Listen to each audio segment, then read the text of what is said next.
So what are you charged with? That's a really good question. I'm charged with being the head of an organized criminal group, which is in charge of recruiting girls to make TikTok videos to steal the money from the TikTok views. Recruiting girls to make TikTok videos and stealing the money. So it's really a financial crime? It looks that way, and it's very interesting because the girls who they've identified to add to the file are saying that we're not victims of anything and this isn't true. But the state believes it's true, and the state thinks that I, as a 35-year-old man, woke up. I was already extremely financially successful. I was already a father. I was already very well known. I had no financial motivation. I have no criminal record. It's not my personality profile, but I woke up at the age of 35 and decided to make girls do TikTok to enrich myself with the pennies that I would earn from TikTok views.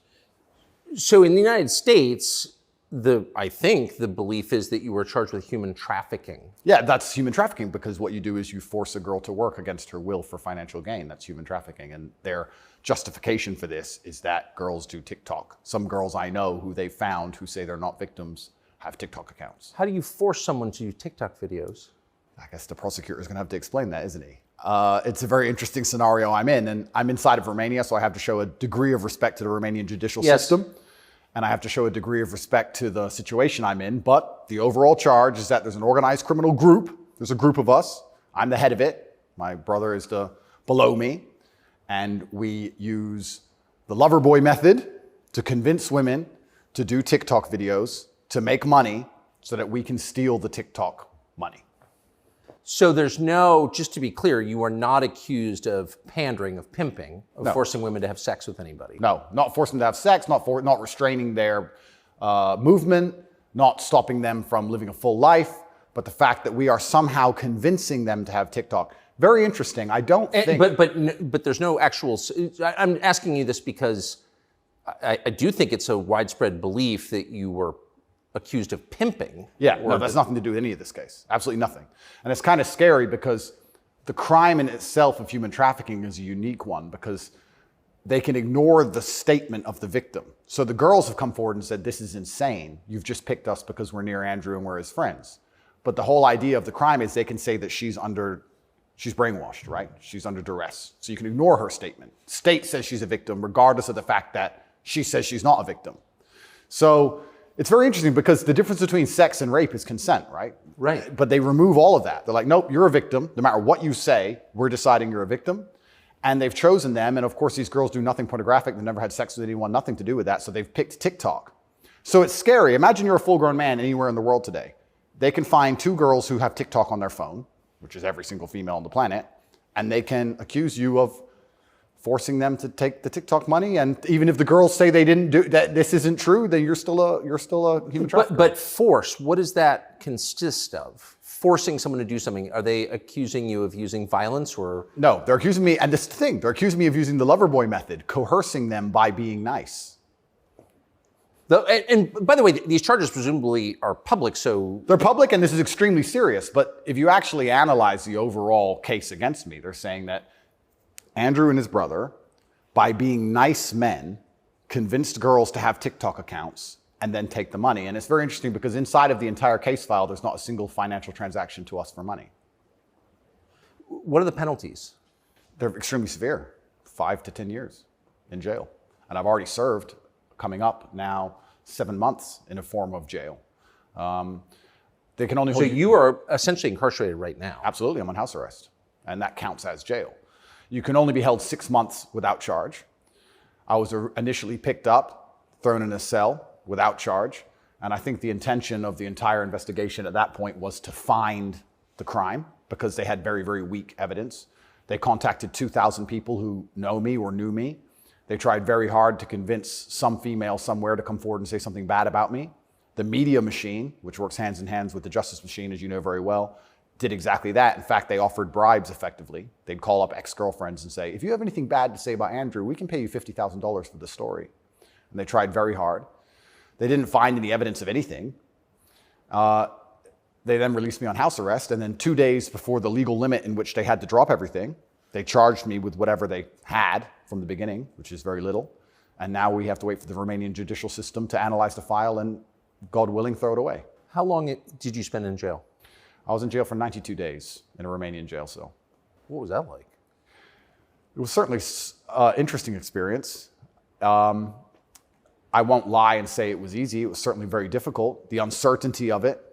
It's a very uncertain situation to be picked up on just before New Year's Eve and thrown in a cell without charge. And I'm asking different prison guards and different prisoners, how long am I going to be here? One person was like, I've been here 2 years. I was like, have you been charged? He goes, yeah, but I haven't gone to court yet. Like, everyone's been there for years. I thought I was going to be there for years. And it certainly takes a mental toll on you. And I think jail's a different experience when you know you're innocent. There was a guy in there for murder. He's like, yeah, I murdered someone, I'm in jail.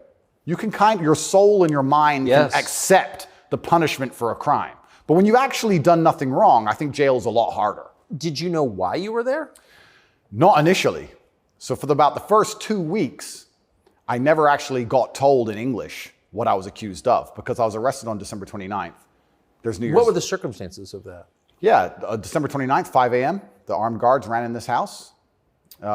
They spent all day searching the entire house. They were very interested in electronics, as most federal agencies are. And then they took me that evening and said, we're going to go and put you in jail for 24 hours. And after 24 hours, you see a judge, and the judge will decide if you stay in jail. And the judge decided I should stay in jail. What did you do? I mean, who'd you call? I had a lawyer, and my lawyer came and he said, we need to analyze the case file. We need to see what they have against you. You're being accused of human trafficking. I was like, human trafficking? That's insane. Who? When? What? I went to jail, and then I was given all this paper in Romanian. I don't speak Romanian, although I live here.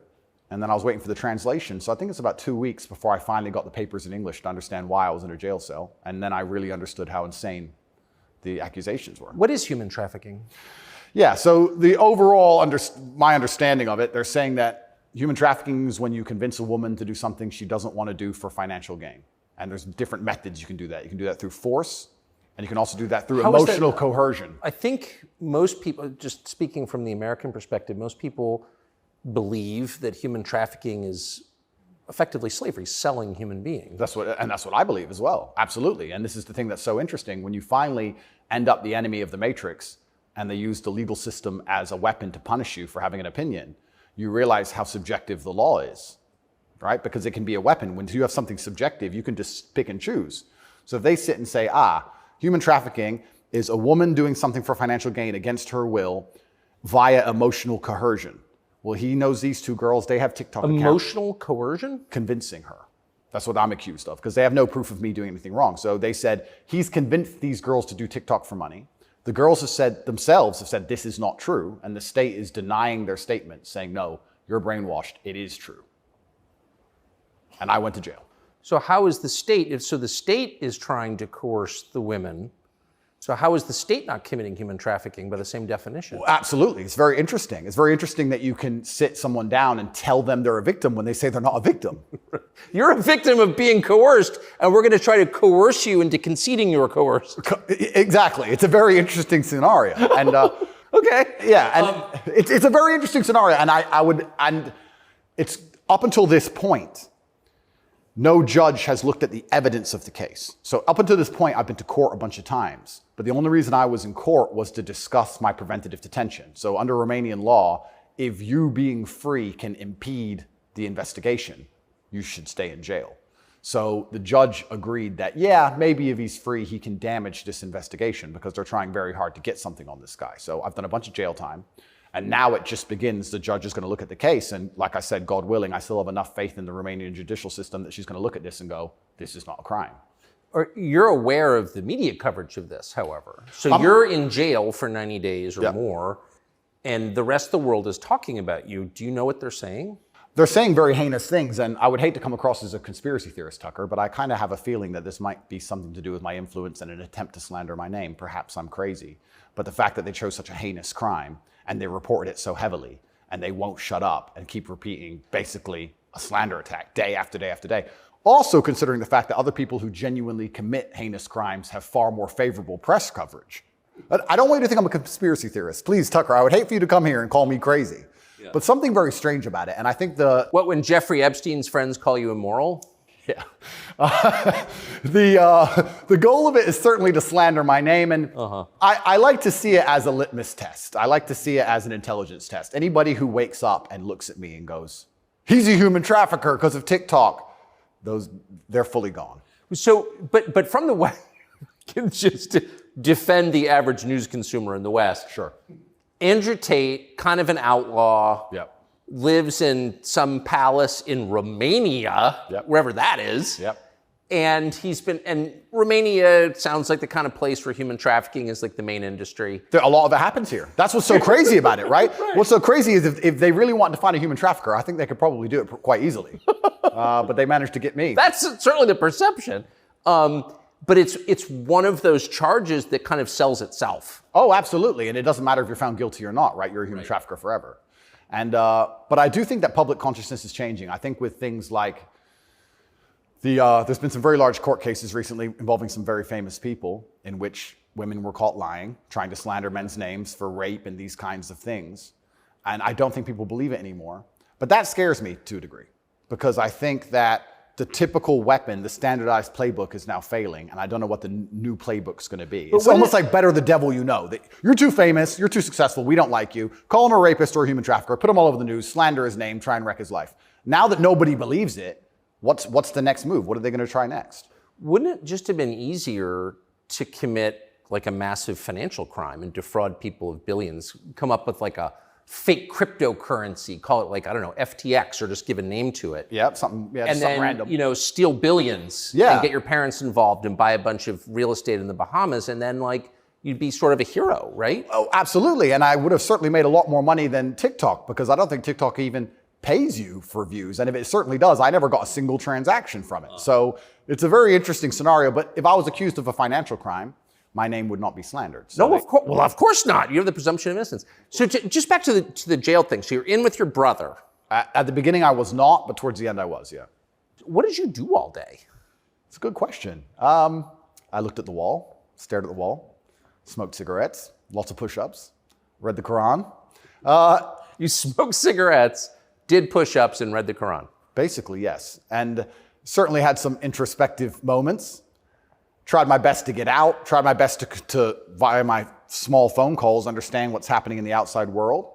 Tried to make sure that the people I love and care about are taken care of, because I'm the man of my family, and I'm also the man of quite a large, I wouldn't say empire, but life. And there's a whole lot of people who rely on me. You know, you have staff and families, you have children and families. I know the feeling, yeah. So when you're plucked from that, it's kind of strange. You're in jail, and you're concerned for yourself, but your primary concerns are also all your duties as a man. I have duties as a man. I don't want children to starve. You've got a whole tribe. I've got people to pay. So it was very, very frustrating, constantly trying to make sure everybody else was okay and feeling helpless. That's what hurt me the most. I was trying to make sure everybody I love and care about was fine, and I wasn't as powerful as I should have been. And that was very upsetting. And especially if they were going to keep me there for years, I was having serious concerns about how I can feed the people I love. Did you ever come to the edge at all? No, I certainly had some days I was less happy than others, but I made sure that my mindset was built in a way that I could always be doing something constructive. And also, I think you get what you give in life. And if I ever felt particularly sad on a day, I would try very hard to make other people happy, because if I made other people smile, I'd feel better. So even the dinner ladies or the prison guards, I'd try very hard just to make people smile. I know it sounds silly. Some of the prison guards were more open than others, but there was a couple prison guards who were ice cold, who didn't want to say a word to me, and were like, "Hey, bro, your hair looks amazing," and you just stare at me like he wants. Shut up. But I just try my best to cheer people up, to cheer myself up, and as a man, all you can do is just find the resolve to continue doing the best you can in the current circumstance. So, what were the other prisoners like? I don't want to insult Romania in any way, and I love this country, and I chose to live here. But if I had to describe it for the people, for an American audience to understand, I don't think Romania and a lot of these countries have the same kind of mental health setup or the mental health support that a lot of Western nations have. So you end up in jail. Ooh. So I think there was a lot of mental health problems inside the jail. So it was very similar. It wasn't just a jail. There was also a lot of mental health problems in there, which adds a new complexity and a new dimension to the suffering, because there's just random screaming and there's suicide and it's certainly not a very nice place to be. Oh, so it's horrifying. Yeah, I don't want to go back. you hear the phrase Romanian prison, and it sounds tough. So it was what you would imagine. It is, and when this process is over, there's a lot more I will say, but I will say the staff were very nice to me, and I want to make this clear. I want to make it very clear that all the staff in the jail were very professional and very nice to me. I would almost say that they believed I was innocent and they understood that I didn't belong there. There was a semi-apologetic vibe to the way I was treated by the guards, if that makes sense. Yes. They understood very well. I don't think anybody, like I said, with a functioning brain believes that me at the age of 35 decided to steal TikTok money and ruin my entire life without financial motivation to girls who say they're not victims of anything. I don't think anybody with a brain. Well, the fact that you're not accused of a sex crime or of violence, which I think most people don't really understand. Yep. And they can look it up. Yep. I mean, but you're not actually accused of Correct. rape, Correct. selling anyone, Correct. pimping. Correct. Okay. That right there raises a lot of questions. Well, yeah, and this is the thing that's so interesting because I'm accused of using a method of human trafficking called the lover boy method. So how that would traditionally work is a man would meet a girl, become her boyfriend, take her to another country, turn her into a prostitute, say I love you, like pimping. Of course. But they're saying, because all my conversations with these girls are very nice, they're saying that I use the lover boy method to convince them to do TikTok. And once again, I never made a penny from TikTok, and I have no interest in girls' TikTok's accounts, and I've never made any money from TikTok in my life. So that raises the question. So that right there, I think, I mean, we can let people assess. I'm not, an expert on the Romanian legal code, but that's kind of not the impression that most people have. Okay? And that's the media who have made that the media have tried very hard to do that. And if I had to estimate, I think that the overall intention was just to throw me in a cell, use the media machine to drum up something real. I think that's what the goal was. So, but what's and I believe that. It seems, obviously. Yeah. One thing, I've never been to Romania before, and one thing I'm struck by is the American presence here. Oh, it's massive. Fully understand that. So there are 3 NATO bases here. Yep. Now. They're bustling because of the war in Ukraine. Yep. One's on the Black Sea, Yep. right below Crimea. So this is strategically important, this country, to NATO. Absolutely. And so this is a lot less far away than I realized. It's much more American influenced. Oh, absolutely. Do you think that played a role? Yeah, well, I think, and I don't want to get this incorrect, I think it's the 2nd or 3rd biggest U.S. embassy in the world. The U.S. embassy here looks like a prison. It's huge. They've got a huge embassy here. And even during Ceausescu, during the communism days, Romania was an ally of the West, even during communism. Yes. So, yes. Ceausescu came to New York. Yes, that's right, yeah. So Romania and America have been very good friends for a very long time. I have to be careful what I say, but it's certainly very interesting what's happened to me. The American embassy were not particularly helpful, let's put it that way. They weren't very interested in me being locked up without charge. They didn't seem very interested in getting me out. But you're an American citizen. Absolutely. And so you're an American passport holder. correct. So I think the average American believes, perhaps falsely, that if you're accused of a crime in a foreign country, particularly a less developed country like Romania, you go to the U.S. Embassy and someone takes an interest in your case just to make sure that your treatment falls within, accepted standards of justice. Yeah, they came to see me, but when I was asking them what they can actually do about all of this, they weren't particularly helpful. I don't want to peddle conspiracy theories, and I've heard a lot of information, etc. But I wouldn't say they sanctioned it. I don't know if they had to sanction it, but they weren't particularly interested in getting me out. But at least they came to see me more than once. I mean, they kind of pretended to care. The UK embassy didn't even pretend to care. The UK embassy was, I really think they enjoyed it. They didn't. And you're a British subject as well? Correct. And this is the kind of thing, and I want to say this here, that's kind of frustrating for me because Romania is my home now for 7 years, but I'm half British, half American originally. And when something like this happens to you, you have this longing for home. You kind of want to go home. When you end up in a jail in a country where, even though you've lived for a long time, you don't speak the language, you don't understand the legal system, going to court in a foreign language is far more intimidating than in your own language. I can't even imagine. You don't have a clue what's being said. You don't understand how anything works. And then you kind of have this longing for home, but I feel like my home countries hate me, and they hate me because of my message, which I believe to be a positive message. So you kind of have this strange feeling of homelessness, because it's like, well, if I go to the UK, I believe they're going to attack me the same. If I go to America, I believe they're going to attack me the same. So where do you go? It's kind of scary. Where do you go? It's a good question. We're going to have to see. And how did you wind up here? I moved to Romania. I came to visit a long time ago. Before anybody ever visited Romania, I came to visit and I genuinely fell in love with the place. It truly is a fantastic country. I love nature, as an amazing nature. It's a very safe place. It has this reputation of being dangerous. It's not dangerous. It's very safe. The people are very good. The people are very conservative traditionally. It's almost like America was 20, 30 years ago. It's gorgeous. They have a bunch of nice restaurants and plenty of things to do, and I've never had a problem here in any way. Never had any issue with the law or with the other side, criminals, nothing, until this came out of nowhere. So it's been very strange. So what is it about your message, do you think, that infuriates certain people? Well, my message is traditional masculinity. My message is to stand up and say what you mean and mean what you say. And even going to the gym nowadays is an act of defiance, because when you have a man who's built with any degree of principle, you say no to things. And I think if I have to analyze my message and why I'm so disliked by the people who dislike me, it's not the things I'm saying, it's the fact that if you adhere to my principles and you adhere to the things I say, you end up being the kind of person who will resist certain ideas. You say no. What kind of man never says no? Name a man who never says no.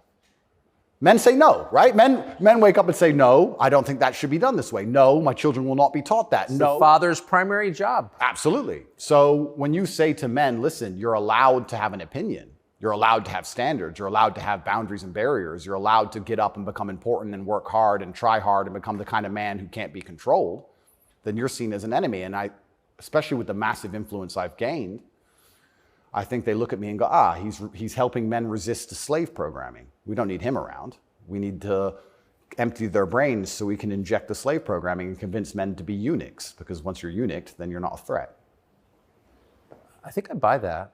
Because your message, I'm not the world's expert on your message, but I've seen a lot of it, and it's not explicitly political, actually. No, it's not political at all. And their original attack before this Matrix attack is they weaponized virtue, which is what they usually do. There's no genuine virtue inside of these people. They weaponize virtue. They find a virtue, and they turn it into a bullet, and they shoot at you. I'm sure you know very well. Yeah, I've heard. Yeah. I was a misogynist for the longest time just for saying that men should have standards. If you tell a man he can have standards in a relationship in any way, you're a misogynist. It's actually very interesting because what does that mean to have standards in a relationship? But this is the thing that's so interesting about it, because they've gendered the argument when I never did. I said as a man, you shouldn't have a girlfriend who is a liar and a cheater, and you also shouldn't have male friends who are liars and cheaters. You shouldn't be around dishonest people, yes, male or female. Amen. And they gendered it and said, he's a misogynist. He's saying that men should only act this way with women, etc. I said that men should have standards, and you should have protocols that you're prepared to accept, and you should have hard parameters. And if a woman doesn't want to adhere to those parameters, that's her decision, and it's her prerogative, but you don't have to stay with her. Why should you? What's wrong with that? Well, that's teaching men to say no. They don't want men to say no. So are you arguing that it's better to be with a virtuous woman? I think so, yes. I know that's crazy. No, I'm serious. I mean, that seems I like am, Tucker. I don't want to. That seems like good advice. I don't want to come across as extreme. But yes, I am. And what's actually funny is I really believe most of the things I'm saying were accepted by absolutely everybody 15 years ago, 10 years ago. And now it's public enemy number one. And it's because of the mass influence I have. At one point, I became the most Googled man on earth. At one point. And it's a scary situation I'm in. But if you're arguing that it's really important for a man to find a good woman, a decent woman, an honest woman, that's the truest thing that's ever been said. I Absolutely. mean, that's the most important thing any man can do. I mean, I can just tell you firsthand. Oh, thank you very much. Married 32 years, that's the most important thing. And you think saying that angered people? Absolutely, because I'm arguing the only way to do that is via masculine excellence. I'm saying in the world we live in today, it's hyper-competitive. And if you want to be the kind of man that has the choice of women to choose a good one, you need to be an excellent man. It's no longer acceptable for you to just be an average Joe or below average. You have to get up and you have to work hard and you have to be smart and interesting and you have to be charismatic and make some money and be in good shape and you have to try very hard. And unfortunately for them, if you follow that path as a man and you become successful in those realms, you end up being the kind of person who resists enslavement. You become the kind of person who wakes up and says, no, I don't believe in that. That doesn't make sense to me. I can't imagine a better message than that. If you want a good society. So then you have to argue and sit and say, do these people want a happy, functioning society or do they want something else? What do you think? I think that I would never kill myself. And I also... Just throwing that out there? Yeah. And I also think that when you want to conquer a society, you kill the military-age males. That's what you do. That's the first thing they've ever done. They walk in and all the men have to have their throats cut. They can't perhaps do that, but they can certainly cut your balls off, and then you can't resist. And I think there's certainly a movement to ensure that there's very little resistance left inside of the number one demographic which is required to resist oppression, which are military-age males. And they don't want those kind of people waking up with any kind of self-respect or standards, or to say, no, I don't accept this. I do not need a 9th injection. They don't want that. They want you to sit and say, I don't need it, but the news said so, so oh well. So in the one interview that you and I did, you had a line that I've been thinking about ever since. I thought it was so interesting. I never thought of it before. You said that a lot of people went along with the vax, Yep. and that you didn't judge them because facts change. But now that we know that a lot of what we were told was wrong and some of it was a lie, it is a requirement of your own dignity, of your own self-respect to say so. Completely. And people should apologize. I really do believe. And I have nothing against the people who fell for the propaganda, fell for the programming, and took the vaccine. Yes, I agree. Fine. But you should wake up and say, I was fooled. I've learned my lesson. I will not be fooled again. But if you were fooled by the MSM and took the injection, and you continue to be fooled, and you've not self-reflected, and you've not realized that they lied to you the entire way, and you now believe the new bunch of lies that are all over the television, then there's something wrong with you. Or you don't care that you were lied to. You don't care that you were lied to, because I think a lot of this is actually genuinely cowardice. I think it's a very easy worldview. The life is easier if you accept the news tells the truth. Yes. Everything they want me to believe is true. Everything's nice and simple. Good guys, bad guys, doop-de-doop-de-doo. And if you want to actually wake up, it takes a degree of bravery, because then you have to destroy your entire worldview, everything you've ever understood and everything you're told, and you have to really look at the world and go, oh, this is a mess. And that takes bravery. And once again, that's why they don't want men to be brave. They want you to sit there and go, oh, it's easier if just, CNN said, so it must be true. And it's cowardice. And they're trying to instill cowardice in all of us. That's what they're trying very hard to do. And I think even just me as a person, the people who hate me, my detractors who dislike me so much, even if I say nothing, I just turn up, big, bald, strong, fast car. It's just me. I'm like the enemy to them, because I symbolize men who don't comply. And not don't comply in a negative law-breaking way, but don't comply if we don't agree with that or we don't see common sense in that, we're going to politely decline. And that's simply not allowed. What's it like to have the prospect of prison hanging over you? I think that I like to believe that this is a test from God. I like to believe that if you become the most Googled man in the world for saying that you have mental resilience, that God is going to make sure you don't have that degree of fame without testing you. I like to believe that God comes along and says, yes, I've allowed you to become the top G. We're going to see if you really are the top G. I believe that's how the world works. It's certainly intimidating, especially knowing you're completely innocent. But I believe it's a test, and I believe it's my job to pass the test for my ancestors and for people watching over me and for God. And I think I have to do the absolute best I can possibly do in the scenario and the circumstance, regardless of whether I win or lose. I still believe I'm going to win because I've seen the case file and I've seen that no laws have been broken.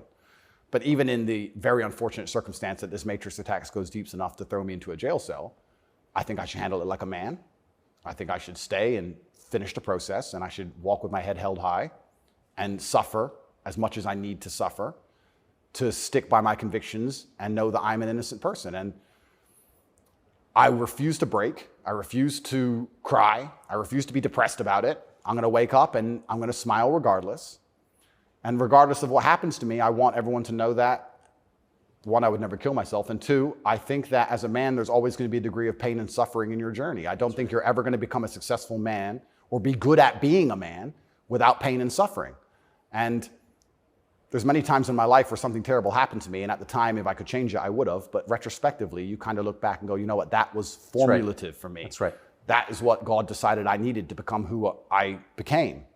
So all of the pain and all the suffering I've ever gone through in my life ended up, in the end, building me into the person I am, and I'm proud of who I am. So if God decides I need to go back to a Romanian dungeon for however many days, then all I can do is accept it and accept his plan and accept that it's going to make me a better person and so deal with you it. see the hand of God in your life? Absolutely. I think that he is the best of planners. And like I said, if you retrospectively analyze all the times in life you wish you could have changed things, yes, he knew better. And I'm going to have to accept that. When did you conclude that? I guess I always kind of knew. I was atheistic for a while when I was younger. But as you get older, you start to look at the world and understand that the thing for me was actually, I guess, a scientific principle. It was Newton's law of equal and opposite force. If there is evil in the world, and I'd like to think we both agree there certainly is, yes, there has to be an equal and opposite force, which is good. And I would like to think that that is God. Even the idea of God as a notion, even just as a concept, if that idea of God resists evil, then God is real. If you have two islands, you have two people, let's say a ship crashes, and you have two people who swim to two different islands, and one island they're atheists, savages, and they rip you apart. And the other island, you get there and they believe in God and they believe they're not allowed to kill you. Even just their idea of God, God saved your life. So I think even just the concept of God in and of itself, if enough people believe and it makes them do good, then God must be true. And that's the equal and opposite force to the evil of the world.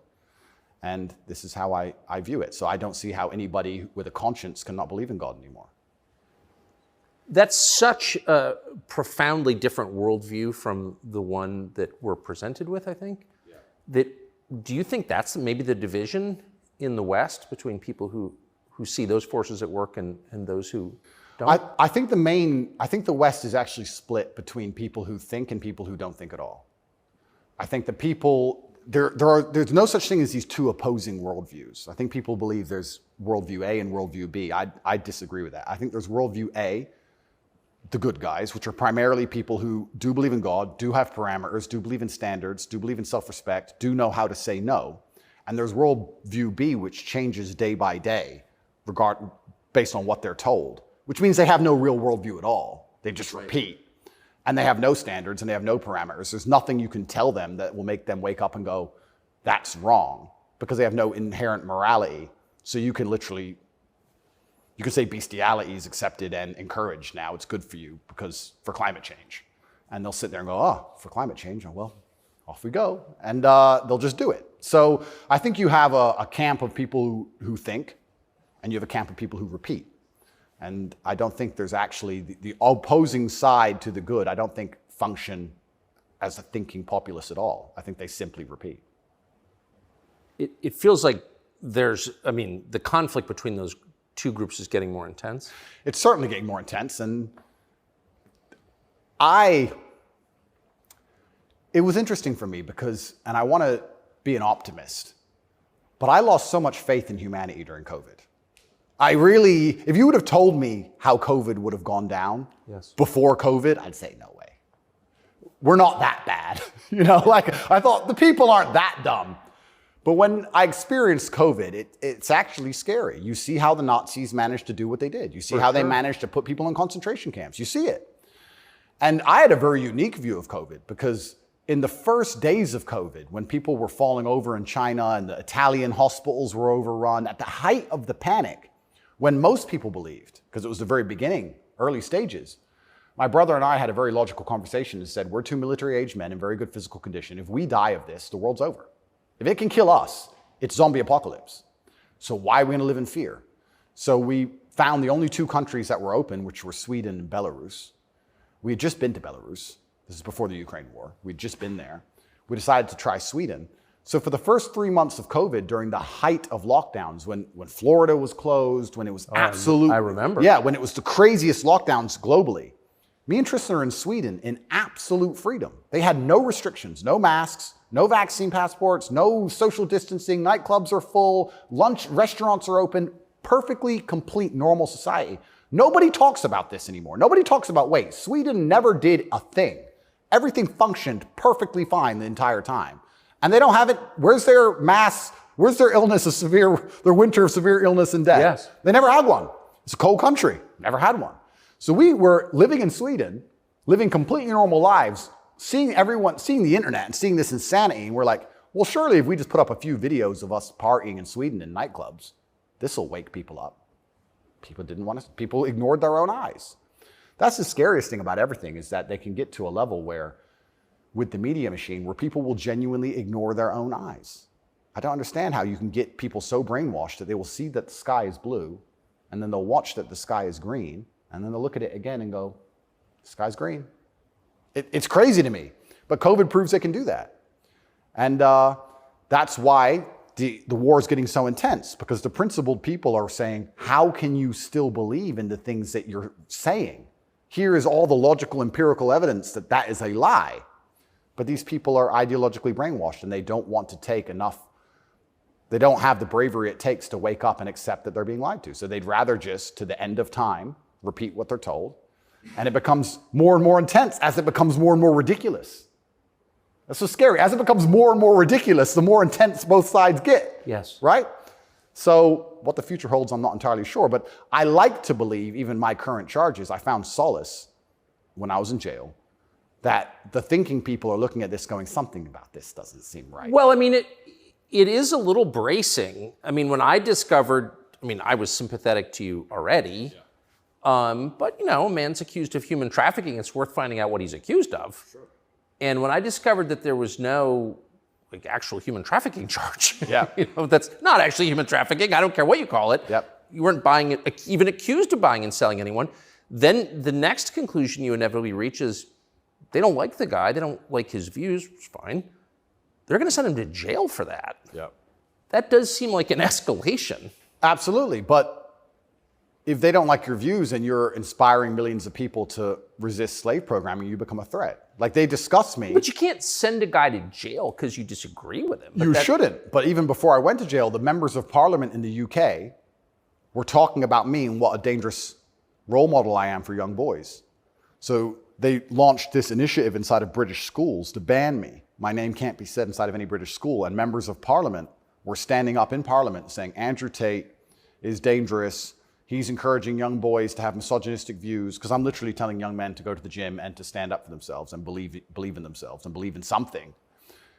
And by extension, you look at some of the sexual education books these children are being given, which I believe at age 9, I don't think a child needs to learn about anal sex or any of these things. Probably not. Yeah, probably not. So they're pushing that to the children, but I'm banned.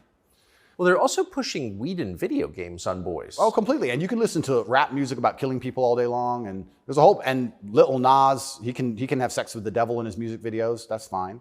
But I'm dangerous for saying go to the gym. And once I realized what was scary to me is, I said this to my brother. I said, once the parliament's discussing you, you're basically considered a national security threat at this point. You're a threat to national security at that level. And then all bets are off. Right? What about the UK? So the UK has become more authoritarian than anywhere in the Persian Gulf. Correct. How did that happen? Yeah. And it's, like I said, it's very interesting because people still, the people in Camp B who don't think, a lot of them believe that the law is fair. I've had people say to me, oh yeah, what they're doing to you is garbage. You need a lawyer. So yeah, I do need a lawyer, and I do have a lawyer. Thank you. But it's not that simple, unfortunately. The law is very subjective. And if they want to attack you with it, they're going to do a very good job of attacking you with it. And that's what the UK does. The UK have these laws which are extremely subjective, and they can use it as a weapon to basically silence anyone they decide. But or why? hurt anyone they decide. England is the birthplace of free speech, Completely. of habeas corpus, of kind of framework of liberal democracy that we thought we believed in. Yep. And now it's a country where people are arrested for praying. Well, what happened? Good question. And there's a saying that I heard, and I don't know who said it, but he said that a sick country adopts laws like a dying man will try medicine. And I think that the UK is failing in real time. If you look at it in any metric, whether it's living standards, whether it's crime rate, any metric you can measure the success of a country by, it's fallen off the cliff. It's becoming more and more expensive to live there. The education system's gone down the pan. London is the stabbing capital of the world. You're not safe to leave your house. So their answer to this is just more and more and more laws. And unfortunately, as they do that, they're not even intelligent enough to actually attack the people who are doing genuinely bad to the world. They just make more and more authoritarian laws, and they end up using them to attack the people that the government doesn't like. And I ended up being one of them. And I think Europe in general has problems. If you look at France as we speak, I think it's on fire, isn't it? Most of it? It is. Yeah. So they have issues, and their answer, what's a government's solution to anything? Law. What can a government do? No matter what. But they're not laws that are aimed at fixing the problem that's right in front of them. No, they're laws aimed at fixing the person who's talking about the problems.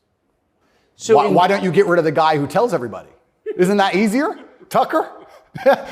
Why fix any of this? If we just shut him up, They won't know. No, but that's like responding to a heat wave by breaking your thermometer. Completely right. That's the plan. Insane. Plan one is to break the thermometer. We might deal with the heat wave a bit later. But get air conditioning. No, let's break the thermometer. For now, there's too many people talking about the heat wave. So let's just break that. And then later on, maybe when we have time, we'll do something about the actual issue. It does seem like a lot of this is an effort not to talk about the real thing in Europe anyway, which is migration. Yeah. And the UK, formerly known as England, and France have both been completely changed by people from other countries. Yep. And who I'm sure have added good things too. I mean, I'm not, you know, but they've changed them. And in general, they're not better countries. And like, why can't anyone admit that? But this is what's really interesting to me about what's happening, because we're talking about masculinity and men who say no and men who stand up. But there has to be balance, right? Yeah. Everywhere in the world, there has to be power balances. If there's not a balance in power, there's going to be a vacuum, and that's going to be filled.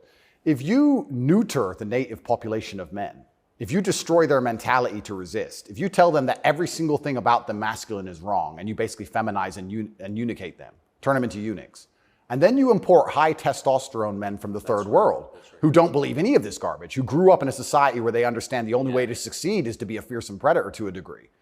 What do you think is going to happen?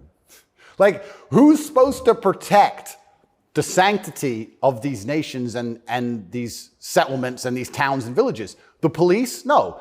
In general, I would argue that it's the masculine essence that can be detected by the people who arrive. I guarantee if you were to put a bunch of these migrants in Sarajevo or Moscow, they behave themselves. Oh, but yeah. I have a feeling they just look around and go, not today. But when you neuter the native populace, then it's like, well, there's a power vacuum. And when there's a power vacuum, what do we expect to happen? So that's what are the French going to do about it? What's your average Englishman going to do about it? Nothing. And that's the thing. And that makes you wonder, is this purposeful?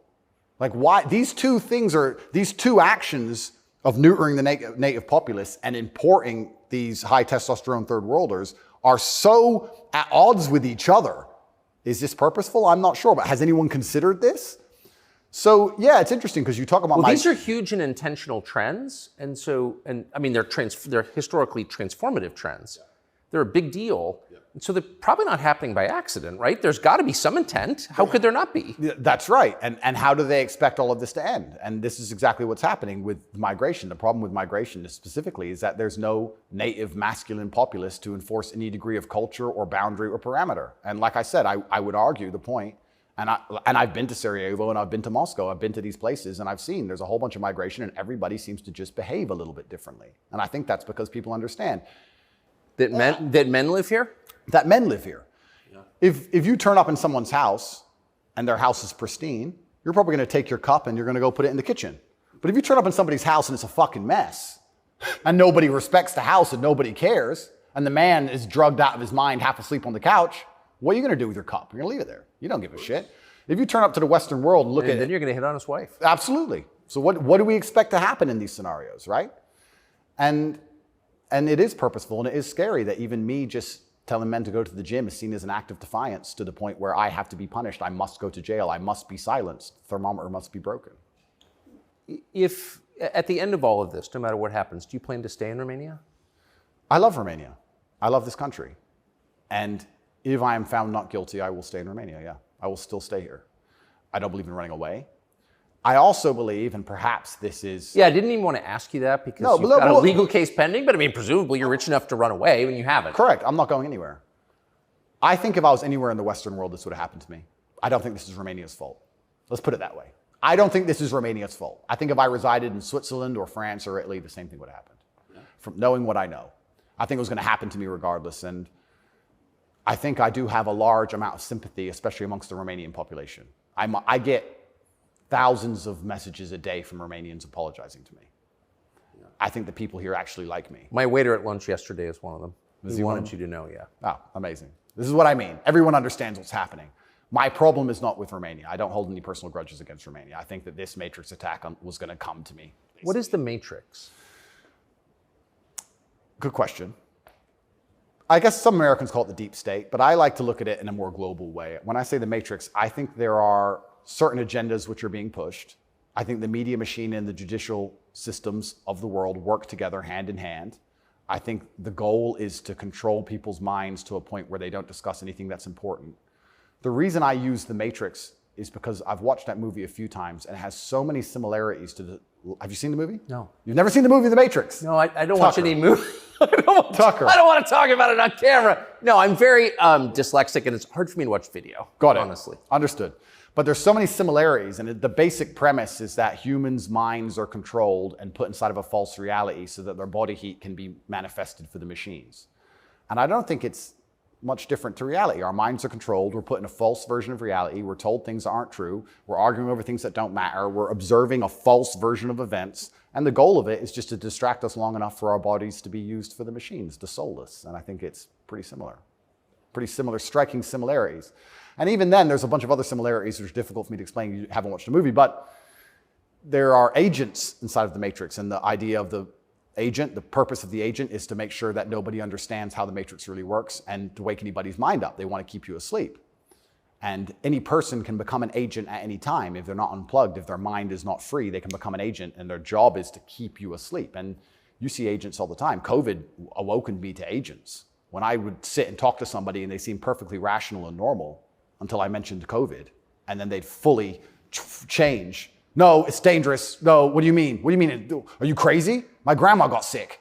And they became an agent instantly and started repeating the news to me. And I was like, your grandma got sick. How old is she? 97?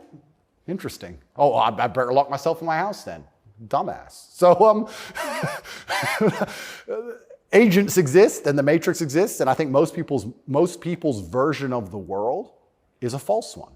The idea and the world that most people have in their mind and how society functions and how all these things function, I genuinely believe is completely false. I think they've all been lied to. I don't think anybody understands how any of the world works.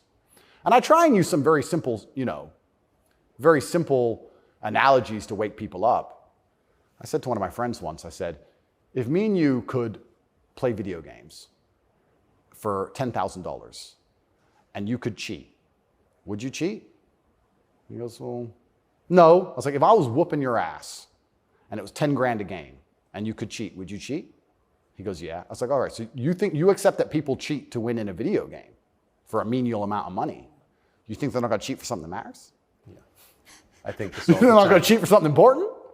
You understand what I'm saying? Oh, yeah. Yeah. So how about to get the most important job in the world, President of the United States? I would never kill myself. I mean, people kill each other over insurance fraud. You don't think, right, yeah. So when you actually understand how the world really works, what was really interesting? I remember there was this big military coup in, was it Myanmar or Burma? One of these, there was a big military coup like a year ago or something. And nobody really cared. They mentioned it on the news a little bit. And I looked at it and I looked into it. And they were talking about how the two political parties were almost 50-50, and then in the 90s, something changed, and now one political party just smokes the other one, and the military took over to restore democracy and all this stuff. It was very interesting, the voting machines they used. Really interesting, something to look into. A lot of countries like that. Philippines, also true. Why do you think support for the war in Ukraine, support for Ukraine's side in the war against Russia, support for a war against Russia in the West, is kind of the bottom line issue for the people who run the US government and for the American media? Why? I mean, I guess you could argue about it, but there isn't an argument about it in the United States. There's a position, and anyone who doesn't hold it is attacked and punished. Why? Why is that so important? Well, the first thing I think we should all do is I think we should all give Putin credit for curing COVID, right? Because when his invasion happened, COVID went away. So I thought about that. Think about it. It's almost to the day. So we have to give him some credit at least for doing that. He may be the bad guy of the world, but at least he cured COVID for everybody, nearly instantly. Fair. Thank you, President Putin. I, up until this point, never really commented too heavily on politics. Yes. But I understand very well, I like to believe what's happening with Ukraine and Russia. And what I will say to the people who are watching this at home is that if you are naive enough to believe that there are good guys and bad guys in wars, and it's as simple as good and bad, and that the bad guys are crazy and the good guys want freedom, then you need to do a little bit more investigation into what's really happening. And when you look at the vested interest of any country or any person. Can I just ask you to pause and just comment? That's the truest thing, what you just said. That is and anyone who doesn't understand that should shut the fuck up. And I mean it, having seen war.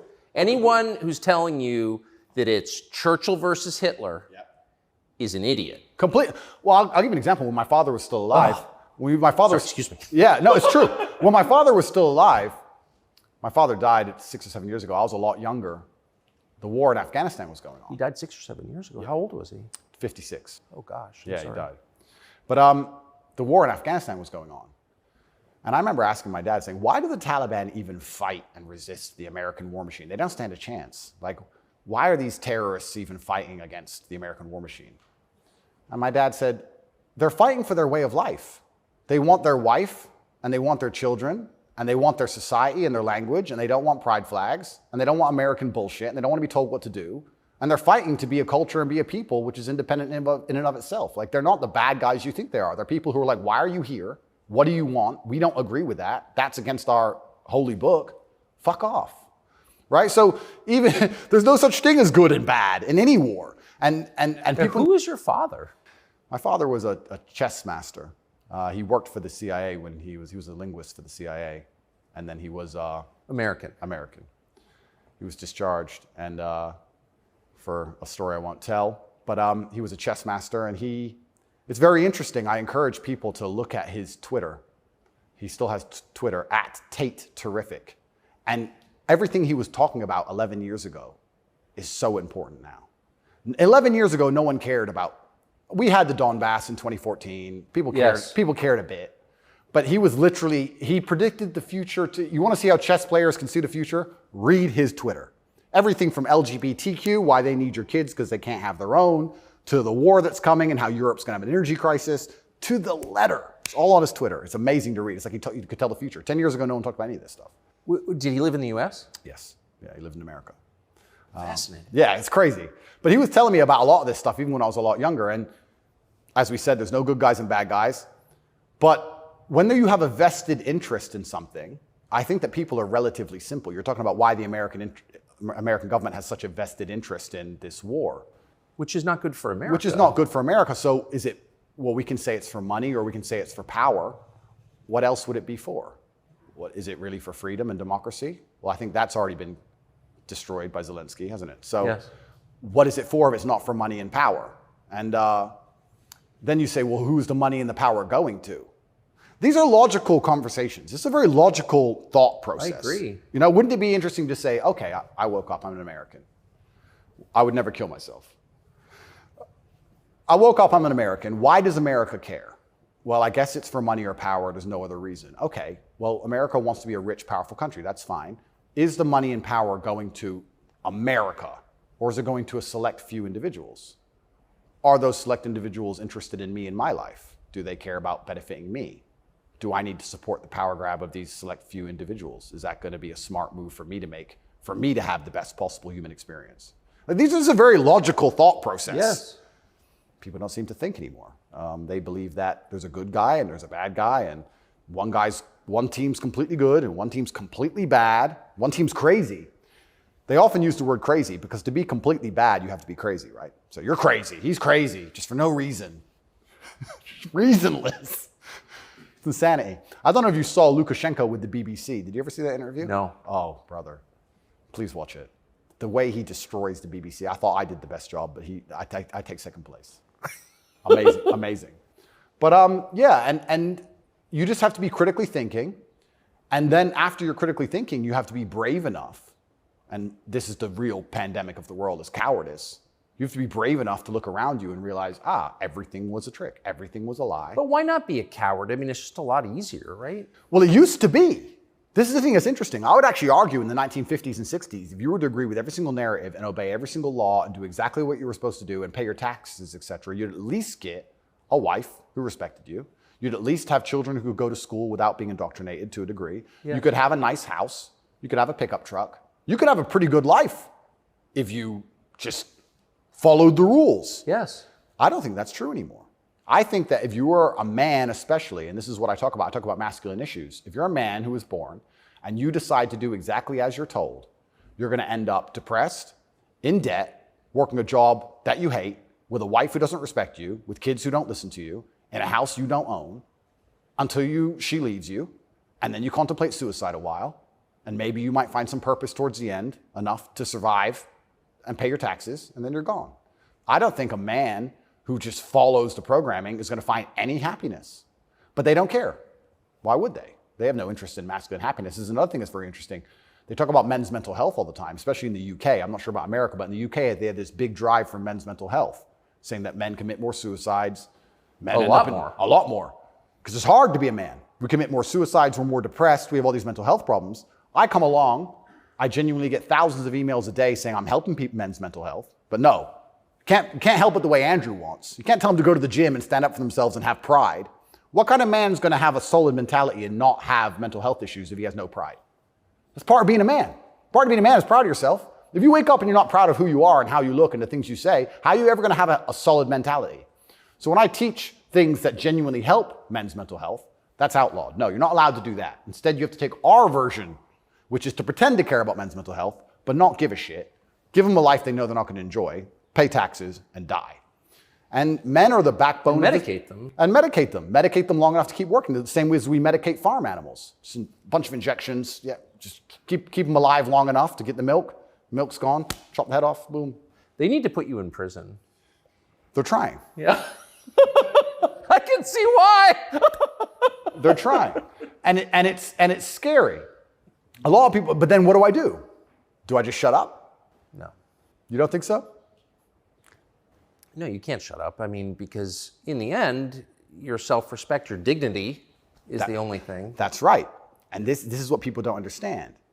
People say, Andrew, why are you fighting this war? And they don't understand that war is certain. You either fight war against injustice and you fight war against the things you know that are wrong and you feel good inside of yourself, or you accept the slave programming and fight a war with your own mind. You have to fight something. Yes. I can shut up and believe what I'm told in the news, but then why am I so unhappy all the time? Why am I depressed? Why does my life suck? Why does my woman ignore me? Why do my children not respect me? You're fighting a war, then you're fighting a war with your own mind. I'd rather have all of me on side and fight against what I know is genuinely evil. You can't escape the battle. The battle's here for all of us. So I've made my decision, and that's why I can't be quiet, because you just said I would lose my self-respect, and I'd lose my dignity, and I don't think I can function that way as a man. And I don't think any man should be able to function without self-respect and dignity. The reason men died on the Titanic was for self-respect and dignity. They went into the icy cold water and died because they would feel honorless if they jumped on the boat and left the women to die. That's right. So when you have self-respect and dignity, you have a hard parameter, and you'll do things which are deemed crazy or insane because you believe in them and you stick up for yourself. And that's why they don't want men to have self-respect and dignity. Rather be a free man in your grave. Absolutely. So I can't be quiet, and I'm going to say what I believe is true. And I genuinely believe I'm helping the world.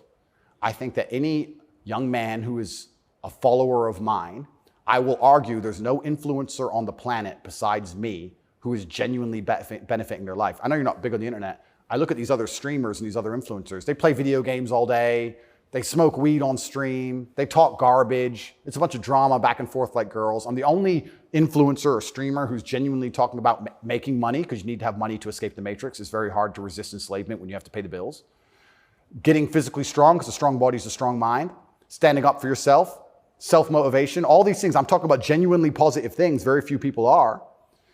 And I think that is an extremely important message that needs to be told. And I'm not going to stop doing it because I know I'm genuinely helping the world. And they're going to try and punish me for it for the rest of my life. I think this is just beginning. And I think when I beat this case, which I believe I will beat, I think something else is going to come. And it's kind of scary because I am a little bit afraid and a little bit intimidated by the incompetence of my enemy, because their standardized playbook is now failing in real time. The standardized playbook is the media attack, the lie, and it's not working anymore. And it got me a little bit worried about what the next move is. You used to just be able to lie about a guy all over the news and you win, right? But now it's like, shut up. So now what? I don't know. And that's what's kind of scary in my scenario, because nobody's going to believe any of the crap they print about me. Nobody believes it. Nobody believes it. Whenever I do an interview with the Matrix media, nobody believes. They have to turn the comments off because everyone in the comments are just ripping them apart. Well, you do seem very sad on the verge of killing yourself, are you? Absolutely not, really not. I never would. And that's what You said that, I know. I have to keep saying it. I have to keep saying it because it's scary, right? But I believe you get 3 lives. I think they cancel you initially. And then when that fails, they try and put you in jail without a reason. And if that fails, there's only one option left after that. That's right. So I'm in a very scary scenario. But I guess the same as the men on the Titanic just couldn't get on the lifeboat. I just can't stop saying what I believe to be true. If a young man comes to me and says he's depressed, I'm going to tell him how to become a kind of man who's proud of himself. And if that makes him the kind of person that resists slave programming, I'm always going to be public enemy number 1. You've said depression isn't real, or it's not, as the way we describe depression isn't accurate. What do you think of depression? When I say depression isn't real, that really upset the world, especially the liberals, because they all live on medication, right? When I say depression isn't real, I'm saying that because I don't believe in things that can take away power from me. If I believed in depression, I would have been depressed in jail. But I can't be depressed if I don't believe in it. If you don't believe in ghosts, how can you be haunted? You have 2 people in a haunted house. One believes in ghosts, one doesn't. There's a knock in the night. One wakes up, calls an exorcist, is terrified, looks for a ghost. The other guy doesn't believe in ghosts. Knock in the night, goes back to sleep. It's the belief in the ghost that gives it the power. If I don't believe in depression, I believe in feeling depressed. Sure, we're humans, we have emotions. Sometimes we feel depressed, sometimes we feel happy. I don't believe in the idea of becoming a depressed person who has depression. I don't believe in that. I don't think that's possible for me. So if I don't believe in it, how can it happen? I don't believe in depression. So why would I not adopt the mindset that makes me the most capable predator I can possibly be? Why not adopt the mindset that makes me as competent and as fearsome as possible? If you have to install software in your own mind, why would I not install software that makes me capable of not only driving a Bugatti and flying on private jets, but sitting in a Romanian dungeon covered in cockroaches? I need to be able to do all of it. So why would I believe in something that made me incapable? I don't believe in depression because I think that even the belief in and of itself, when you feel depressed, you'll start to consider, maybe I have depression. Then you go see a psychiatrist who tells you you have depression. Then they want you on pills. It's the belief that goes down the spiral. If I feel sad, I go, I'm depressed today. I'll be fine tomorrow. So why, I suspect you're right, or what you're saying is pointing toward truth. That's my personal view. But even if I disagreed with you, I disagree with you. Why is that so offensive, what you just said? Well, that's what's interesting, because when I said depression wasn't real, the number of people who would attack me defending depression, this is what I didn't understand. Right. You say depression isn't real, but depression's ruined my life, and it's super real, and it ruined my life, and I lost my marriage. I'm like, if I told you it wasn't real, you should be coming to me saying, tell me how it's not real. Please help me with my depression. Why are you trying to convince me that it's real? Why are you sticking up for it? And why are you defending depression? And why would I adopt the thinking of someone who's sad? Why would you're going to convince me to take your worldview. You just told me your wife left you, you're fat, and you want to kill yourself. And you want me to sit here and go, with my perfect life, and go, you know what? I want to think like this guy. You're out your mind. I don't believe in it. And because I don't believe in it, it's made me the kind of person who can't become depressed. And the reason they don't like me attacking that is because depression is a fantastic way to subdue a population, right? If everybody's depressed, it's hard to have a revolution. You're depressed. Oh, they've locked us all in our houses. I don't want to go outside anyway. I'm sad, right? So depression's a fantastic tool of population control. They have no problem with you being depressed. They have a problem with you being the opposite, principled and energetic. No, you don't want principled, energetic people. That's a problem. A bunch of depressed people, easy. If you had to invade a country, would you rather the opposing army be principled and energetic or depressed? I'll tell you, I would not want to be invaded by a cheerful army. Absolutely. That's scary. They're having too much fun, right? You want them all to be depressed. So a morose army is easier to defeat. I agree. Absolutely. So depression is a defended idea. You're not allowed to even talk about it. You're not allowed to help people get out of it, right? They like the idea of a depressed population. And this is what I say to people. Now, I'm not stupid. I understand like PTSD is real. I understand mental health is real. I'm not saying that, but I say if you're an 18-year-old boy or 18-year-old man and your life is pretty much okay, bacteria didn't steal your eyesight, which could have happened. You never had a car crash and lost both of your legs, which could have happened. You're actually very fortunate. And you wake up and you say, I'm depressed. I think you're an idiot. I don't think you're depressed. I think you've been psyoped. I think you feel a little bit of depression and you can fix that by changing your life. I think if you became rich and strong and smart and successful and you worked hard and you dedicated yourself and you were motivated and you tried your very, very best to become excellent, you probably wouldn't feel depressed anymore. which means it's not a disease, is it? So why would you, the only reason you're even saying you have depression is because you believe in it. So you're arguing for cause and effect. You're saying if you live a certain way, you're going to feel a certain way. Absolutely. And I also would argue that I think we've evolutionarily, even though I do believe in God, I think that we've designed ourselves and the human has grown into a way where if you feel depressed or sad, I think that's a fantastic trigger or a warning signal to do something. If you were to say to me, Andrew, you have to complete this monumental task. You have to conquer the world. I would say, okay, but I need a emotional motivation to do that. I need to be unhappy having not completed the task. I need to be uncomfortable, right? If you're uncomfortable being out of shape, you'll get in shape. If you're happy being out of shape, then you're just going to stay out of shape, right? So if you feel a degree of uncomfortableness inside of your mind, I think it's just your mind telling you that something about your life needs to change. Yes. You need to get up and change something. Guys would say to me, I'm depressed because I'm fat and I have no girlfriend. And I'd say, no, you have no girlfriend and you're fat and that's why you're depressed. If you go change those two things, you'd probably be surprised that your disease goes away. I had another guy say he was going to kill himself. I said, listen, it's back when I used to reply to my emails when I was smaller. I said, make me a promise, get a six-pack first. Of beer? I said, get a six-pack first, get in fantastic shape, and then do whatever you want. Didn't want to kill himself once he was in fantastic shape. So he did it? Yeah. I have the before and after. I put him on Twitter. Kind of interesting that, isn't it? So how are we going to say we have this disease, which is cause and effect? How are we going to say we have this disease where there's something wrong with you as a man, you have a disease because your life sucks? I don't think that's true. I think that your life just sucks and you should change it. And another thing I also preach, and this is another thing that's very important, I also think as a man, because life as a man is pain and suffering, and when I say that, because you're never going to be a good man or good at being a man without pain and suffering. You're going to have to go through a bunch of shit and have a terrible life to become a good man. I think you should embrace that and accept it. And I think that the correct mental model for men to have is a degree of stoicism and not to be too concerned with even how they feel. If I woke up today happy, I would have done this interview with you. If I woke up today sad, I would have done this interview with you.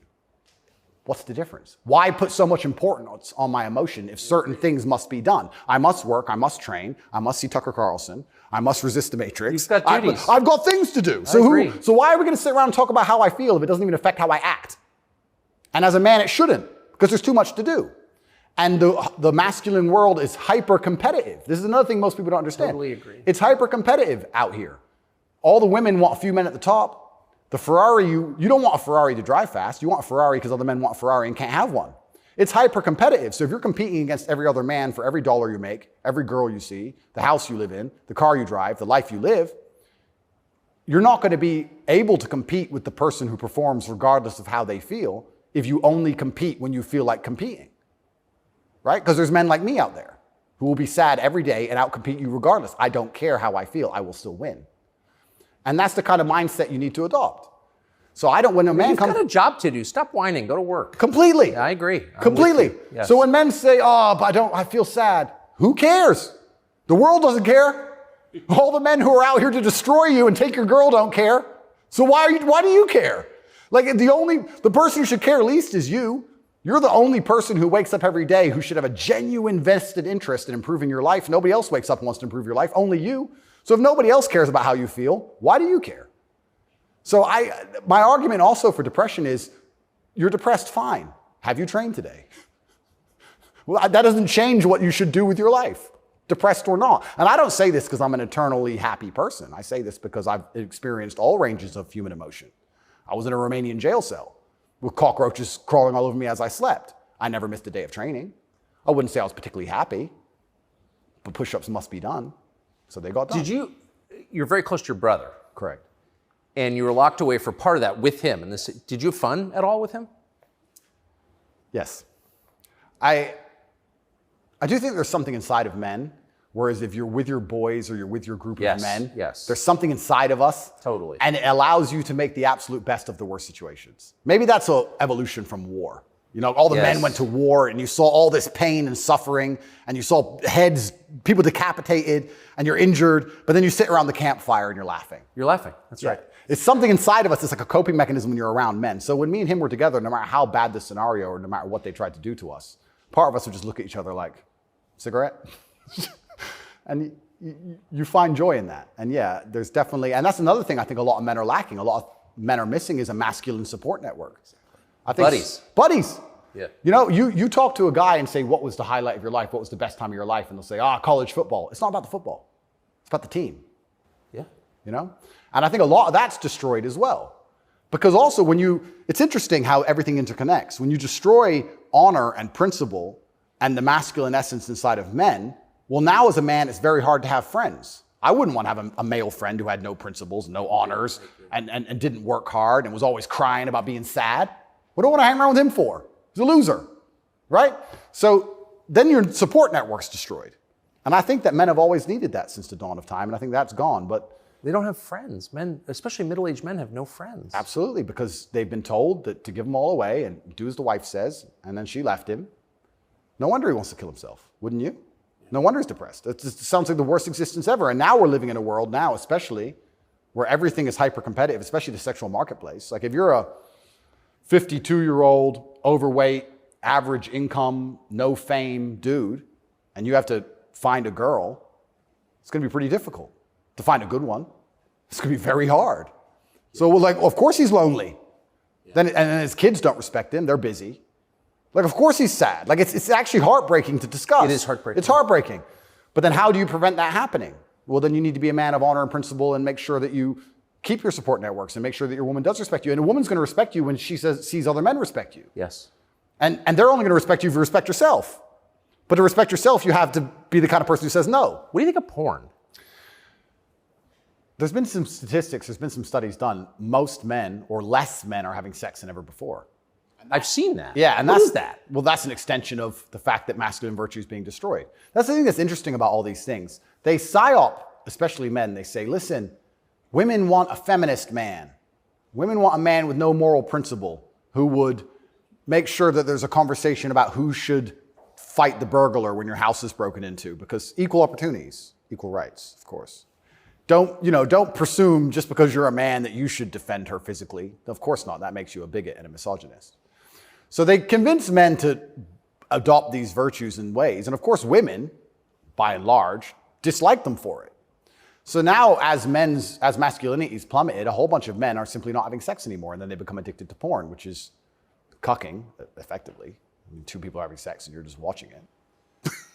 and it's become Good point. I mean, and it's become a pandemic, right? So men are replacing genuine sexual relationships with just the computer screen and porn. And it's becoming a very, very big problem. And that's also exasperated by the fact that I think the sexual marketplace has become globalized. This is the thing I say to young men. A lot of men come to me with problems, and my only answer to them is masculine excellence. I say that in the world we live in today, being a normal man or below normal is going to be terrible. You have to be an exceptional man because the sexual marketplace, especially, even if you just want to find a wife, is globalized. In 1955, if you met the hot girl in the Nebraskan town, she was the hot girl in the Nebraskan town. If you meet her today, she's being offered to go to Courchevel and go skiing in France, and she's being offered to fly to Dubai. And there's millionaires who can just fly her anywhere and give her anything she wants. And who are you? Right? It's getting harder and harder as a man to even find the most basic human function of reproduction. Even to just find a woman you can reproduce with, it's becoming more and more difficult. You also couple that with the fact that they've destroyed morality in women also. So when you destroy the morality in men and you destroy how a man should act, and then you destroy how a woman should act, you're both going in the opposite direction. Most women out there are very happy to share a man who's just rich and famous, and they don't care. It's right. So if you're the normal guy, there's this rich famous guy with 30 girls.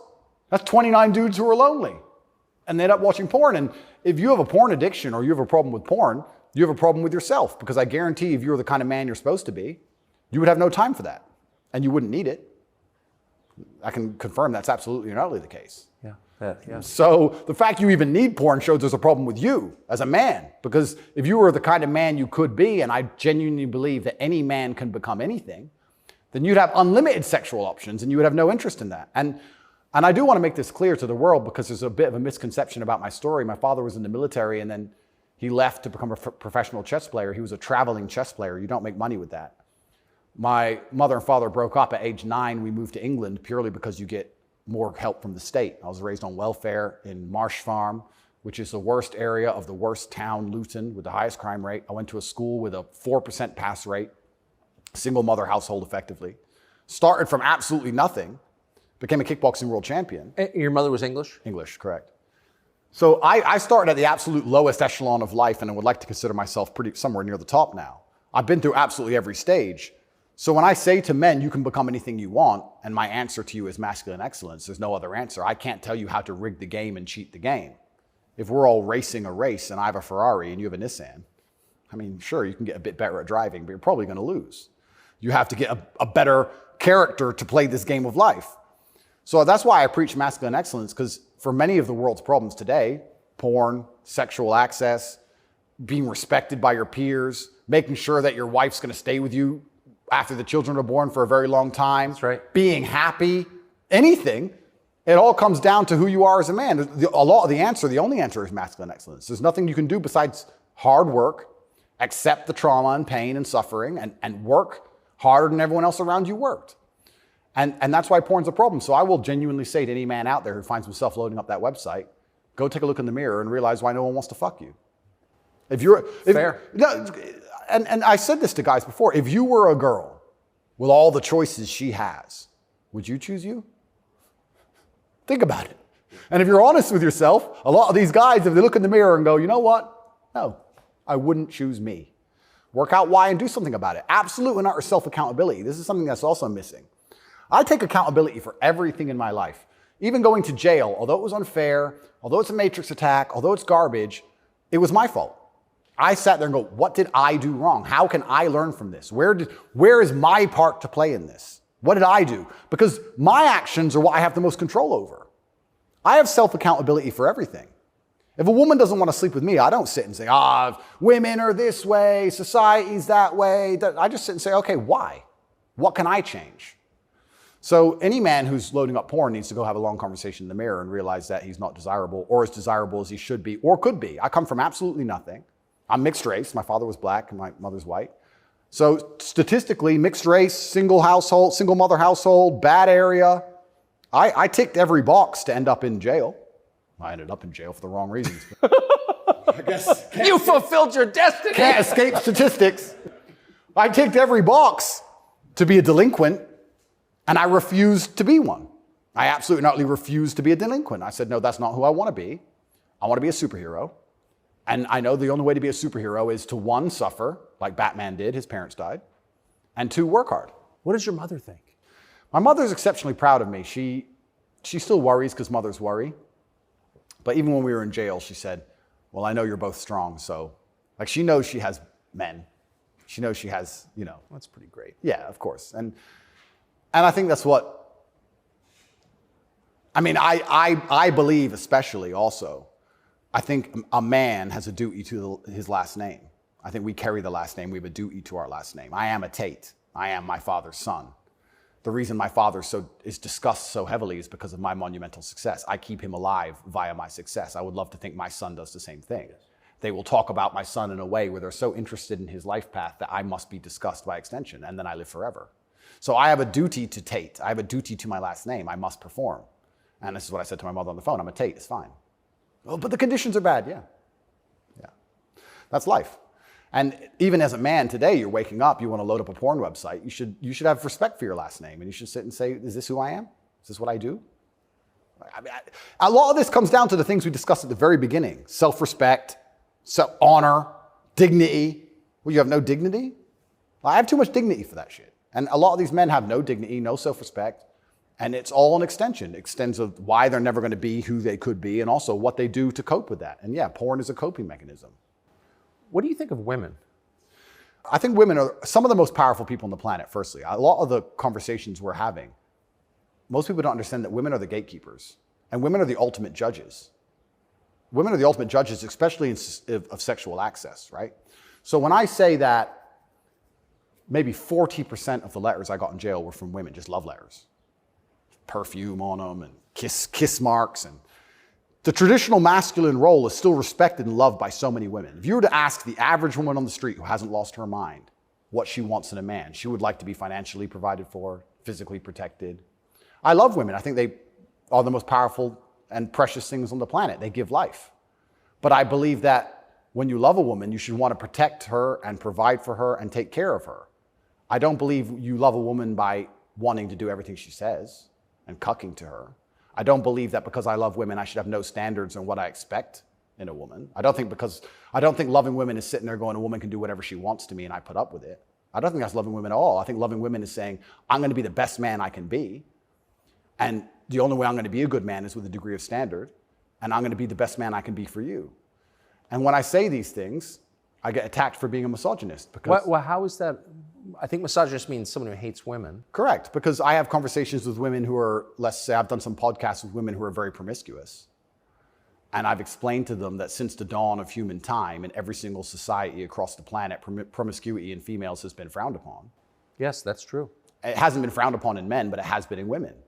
I explained In a big way. In a big way. In many parts of the world to this day, you can't get married if you're not a virgin.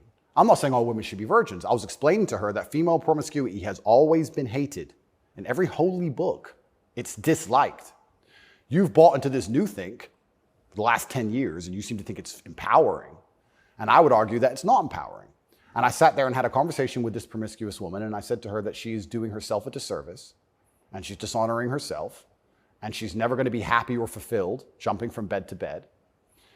And I was told that this makes me misogynistic because women are empowered and they can make whatever choices they want, and I'm insecure to believe that a woman who slept with 300 men is somehow changed mentally and her ability to bond and love a man has been affected by that. But it is. That's true.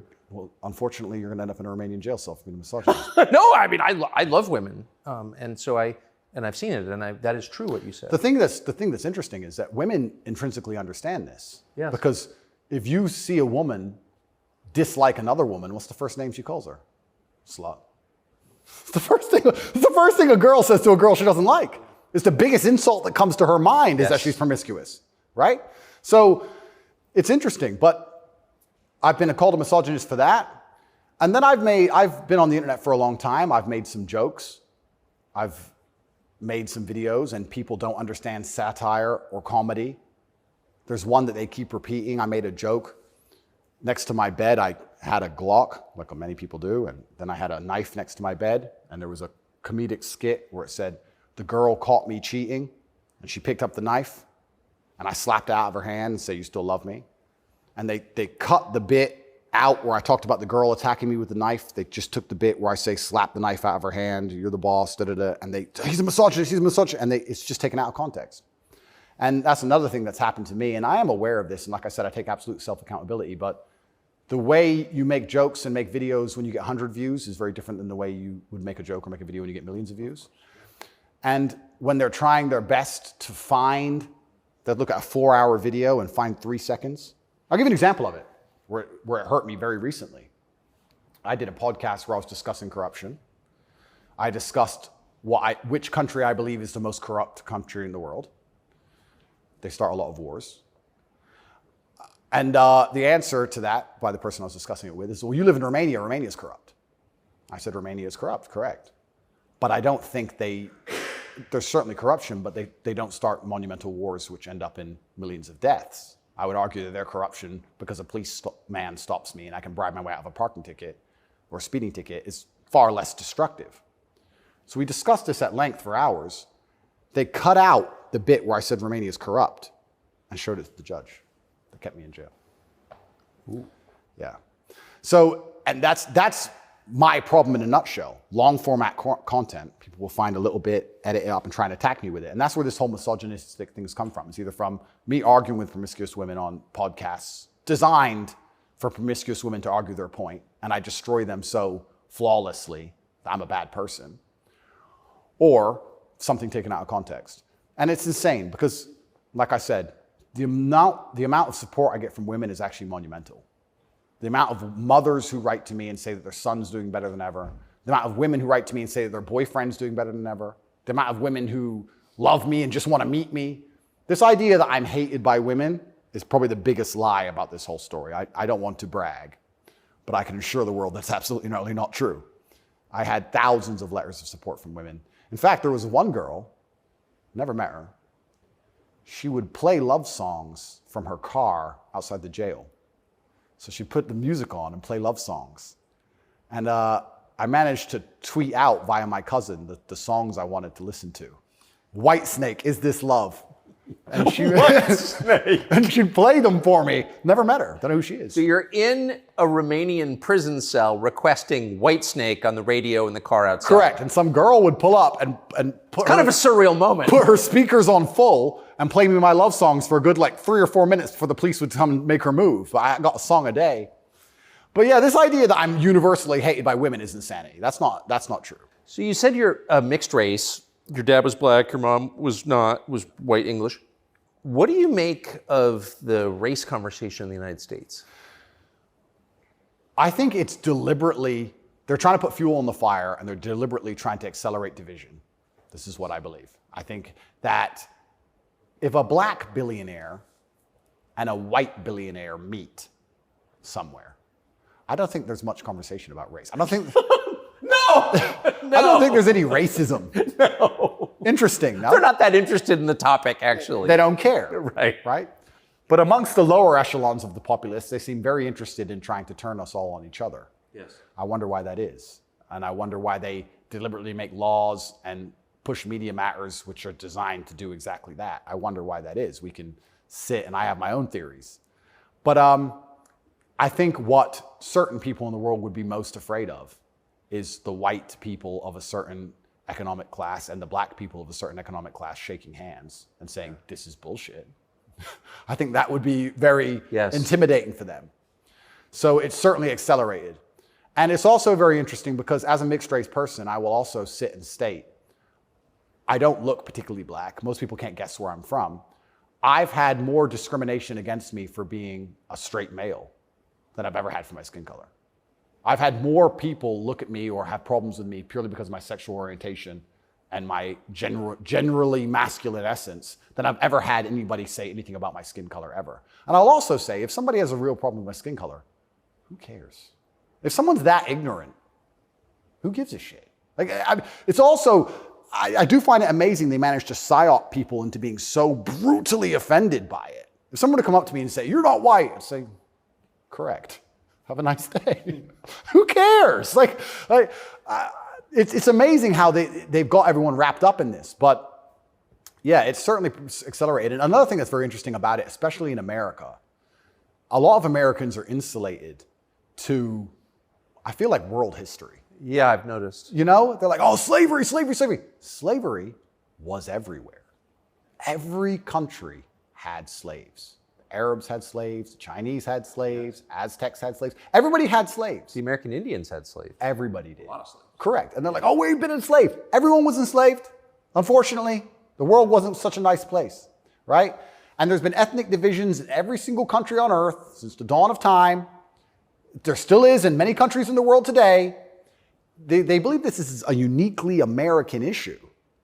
And I would strongly argue that, one, it's completely and utterly not.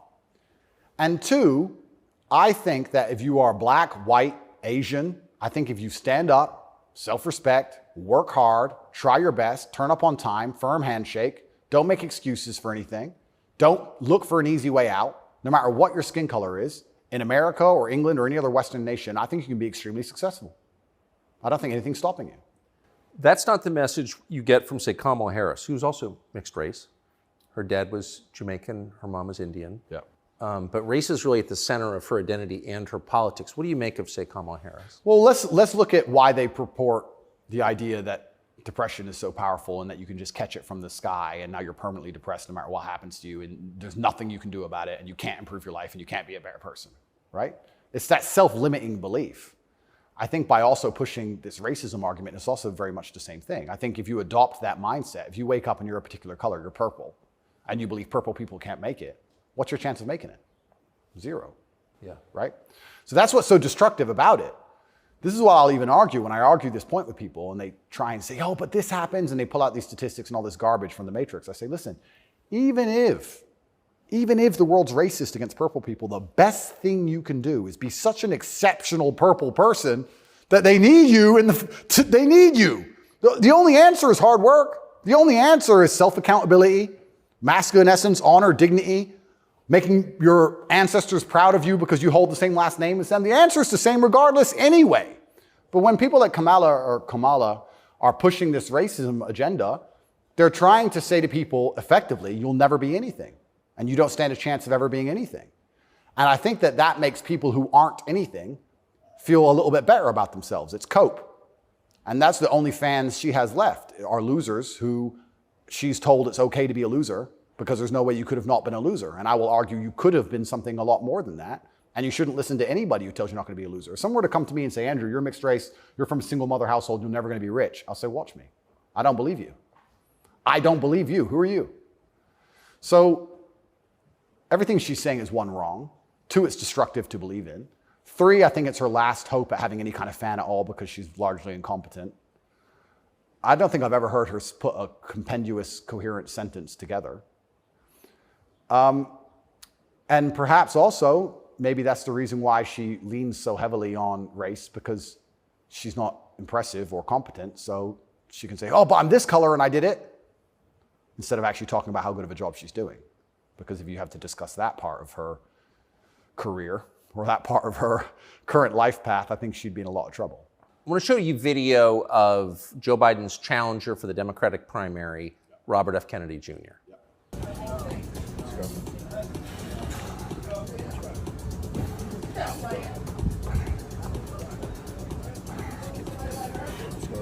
Six.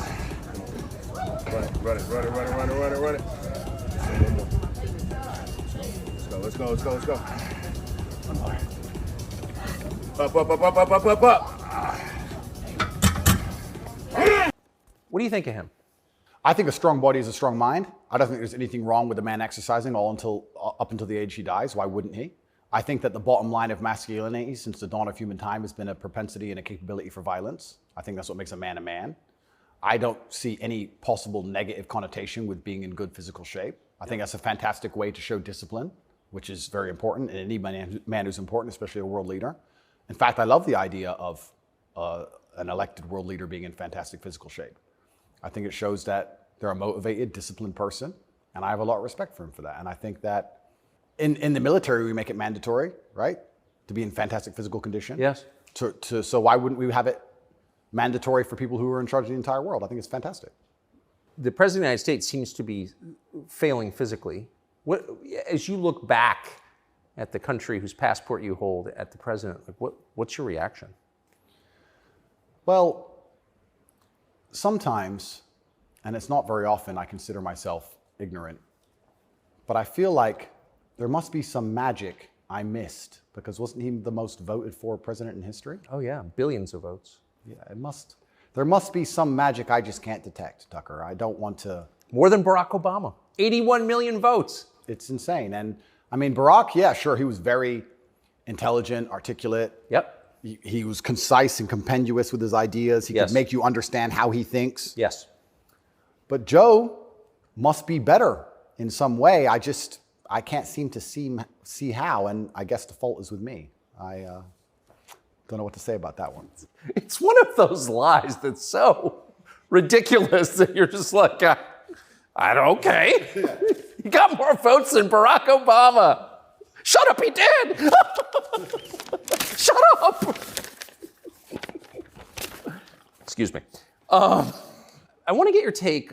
This is sort of small ball, but it I think tells you something about a larger trend in the United States. This is a state senator from the state of Wisconsin in a public hearing recently saying, in a discussion on a crime bill, fuck the suburbs. Here she is. Fuck the suburbs. Because they don't know a goddamn thing about how life is in the city. What is that? There's a hostility there. Where does that come from? That comes from being a perpetual victim. That comes from being told that everything that's happening to her is not her fault and she has no self-accountability. Even though she's managed to become a senator, somehow she's still oppressed. And that means that everyone else who looks like her is also completely and utterly oppressed. And anybody who has a slightly better life in any way is, by extension, a bad person because they weren't oppressed. Yes. And that's where the hate comes from. The division's put there by these mindsets which are being purported by the people in charge of the world, convincing you that you have no control at all over your own life. And that's why she's so resentful towards people who have done well in life, not even as well as her. Right. I would also argue, perhaps I'm incorrect, that she probably lives in a suburb.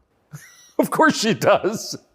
So she's a hypocrite on top of that. Yeah. But hypocrites are, the fantastic thing about being a hypocrite is if you're a hypocrite with a little bit of power or influence, you're allowed to be a hypocrite because you're spreading information on the larger problem. In fact, this is actually interesting. One of my funnest things, I'm going to announce this here on your show for everyone to know, this is a world exclusive. I want to become a climate change activist. Because when I was younger, people would say, what do you want to be when you grow up? Do you want to be a fireman? Do you want to be Batman, et cetera? And I wasn't sure what would really make me happy. But now I'm ultra wealthy and I fly around on private jets all the time. I think that now is the time for me to become one of those hypocritical climate change activists. 100%. It's going to be super fun. Well, as your carbon footprint grows, your concern about carbon footprints grows. Absolutely. Eat the bugs. Sell your car. How dare you eat meat? On my jet, of course, I have meat, but I'm allowed to be a hypocrite because I'm spreading awareness for the overall problem. It's for the greater good. It's for the greater good. I have to get to the climate change activist meetings. So, which happened to be in Switzerland, I noticed. of course. So, although I'm flying on, well, before this arrest. They're never in New Jersey. Never. So before this arrest, I was on about 3 or 4 jets a week. But every single time I was flying on my private plane, I was extremely concerned about the carbon footprint. Of course you were. And so I am now a climate change activist. I just want to let the whole world know. Because once you get to a certain level of power of influence, you're absolutely not really allowed to be a complete hypocrite. So you're allowed to live in the suburb and then tell everyone, fuck the suburbs, and pretend that you're oppressed when you're a senator of the most powerful nation on the planet. Because it's a logic fail on every level. So one of the human activities has got to produce the greatest carbon footprint is, I would think, war, right? I would think so. Diesel-powered machines, munitions going off. So I was a little bit surprised to see Greta Thunberg with Zelensky this morning. What's interesting to me is this. Firstly, I would never kill myself. Secondly, imagine these people are so detached from reality. Imagine going, you know what we need to do? Brainwave. We need to drum up support for this garbage. Let's take the most loved woman, Greta, and the most loved man, Zelensky, and let's make them meet. Think about the PR. Let's bring a camera. And imagine people sitting around a table going, that's going to really make people support this. Who gives a fuck? I don't want to swear. I'm sorry, but some young girl turns up to a war zone who has nothing. Why is she there? What are they going to talk about? I don't know. But what's their conversation? I think she only yells. I don't think she does talk. I don't understand. Is she going to talk about how the childhood has been stolen from all those million Ukrainian men who have been blown to pieces? Like she talks about childhood being stolen because we drive, cars? I don't think she is. I don't think she's going to mention that. No. Is it just a big PR opportunity? Like what PR team came up with this concoction and thought, this'll keep them on side? It's mind-bending to me who even thought this was a good idea. It's crazy. But of course somebody did. Somebody thought it was a fantastic idea. Have you ever met Greta Thunberg? No, but me and her have had some internet arguments. I think you went to prison for it, right? Yeah, correct. Which is amazing because I'm a climate change activist. So I'm on her team. I was in Sweden during COVID. So we could have met. She didn't want to hang out with me, unfortunately. And then now I'm flying around on my jet everywhere, spreading news about climate change. Same thing. Like in my Bugatti, obviously it's got a big engine. I make sure to talk about climate change out the window as I drive. But I'm on her side. She doesn't seem to be very interested. You yell at the serfs as you pass about climate change? Yeah, don't eat meat. Eat the bugs. What's wrong with you people? You don't care about the earth?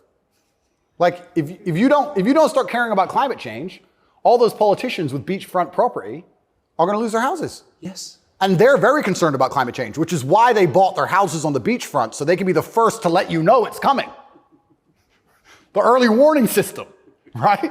They're very concerned. That's why they want to be right there on the beach.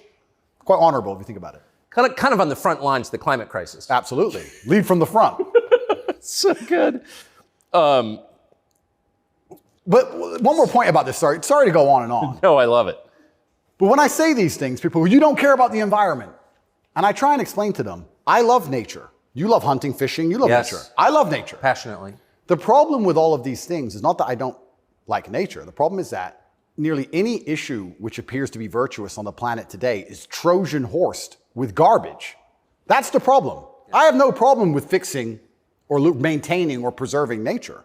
I have a problem with them telling me I have to maintain nature, them Trojan horsing my bankruptcy into the middle of it, knowing that nature won't be fixed, then telling me it's about nature and telling me I should agree with it. That's my problem. There's nothing left on the planet, no issue, which isn't Trojan horsed with absolute garbage. Yes. And if you're going to sit there and tell me that I need to give more money to the government to stop the sun from being hot, I'm going to argue with you that I'd rather keep my money. Thank you very much. Yes.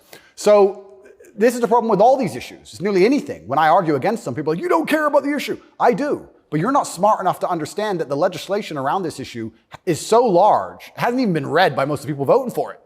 Yeah. And there's something in the middle of it which is going to damage every single person's life, which has nothing at all to do with the issue itself. And most people don't understand that. They co-opt people's best instincts, their love of nature, which is a virtue, of course. Yep. Their love of their neighbors during COVID. Don't you care about your neighbors? Oh, Well, completely. Of course you do. And your grandparents? I revere my grandparents. Of course. And you're a bad person if you resist. I was a terrible person for going to Sweden. You're a very bad person. You don't care about anyone else. And that's how they do. It's weaponized virtue. And my opposers, every single virtuous thing that comes out of their mouth is never from a place of virtue. It's from a place of hate. Yes. It's weaponized. And also, and I don't talk about this very often, but people can go right now to tatepledge.com. I donate $25 million a year to feeding children in war-torn countries, especially in the Islamic world, because that's where a lot of the war is. Nobody ever mentions that, ever. Nobody mentions any of the charitable work I do. Nobody mentions any of the lives I save. Nobody mentions any of the people who support me. They don't mention anything at all. They just come along and say, you're a bad person. And I say, well, if I'm a bad person, let's talk about the things you've done to genuinely benefit humanity, besides sit on Twitter and talk shit. Have you ever done anything for anybody ever? Are you capable of doing anything? Because the things that make me a bad person, right? You don't like me for my principles and the fact I stand up for myself and the fact I have parameters and I say no, everything you hate about me. Those are the things that allow me to even do good in the world. If I was like you, mush, goo, I couldn't even help anyone. If you had to help someone today, how could you even do it? You're broke and you're lazy and you're stupid. You can't even enlighten anybody. You can just spread hate. How is that helping the world? These people are a net negative, genuinely. And that's what's so crazy about being attacked for your morality like I'm being now. And when you're a good person in general, they attack your morality because the people who are attacking you are absolutely and utterly immoral. The ultimate hypocriticism. Ultimate. Even more than my private jet climate change stance. So it's certainly unique. I do like to believe, though, we're entering a new stage of consciousness. I do like to believe, at least from 10 to 15 years ago, more people are, I think COVID woke some people up.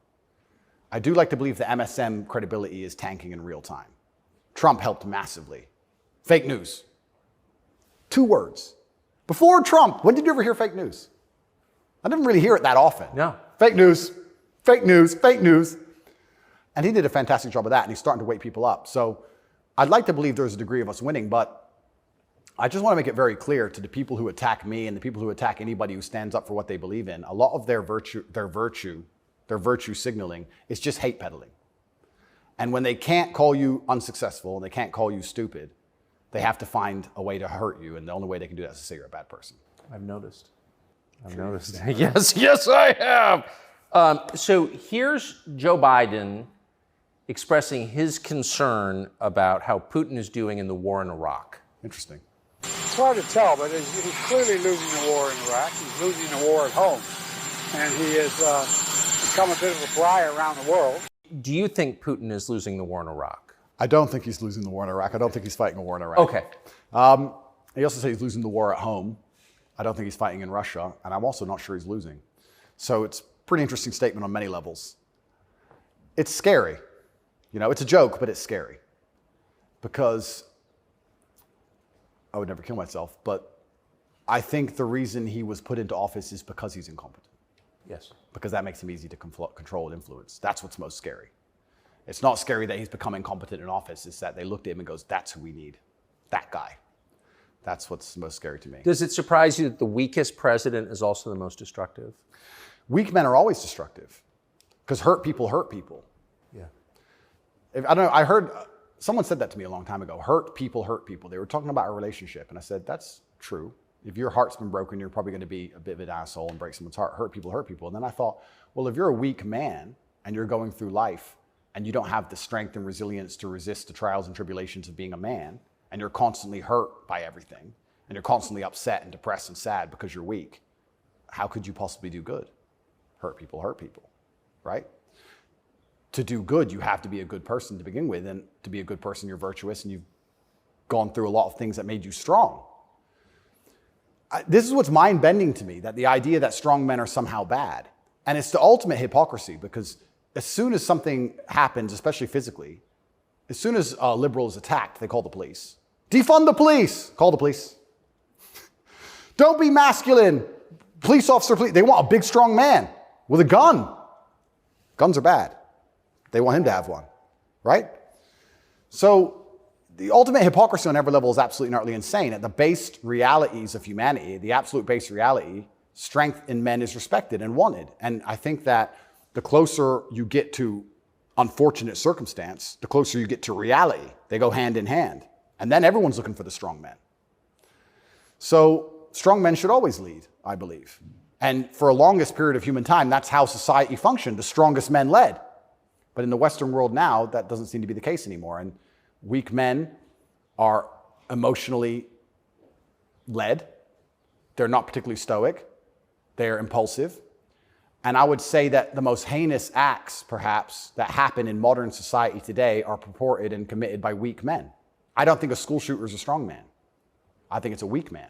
I think it's a man who's been picked on, got butt hurt, is upset, girls don't like him, never learned any emotional control.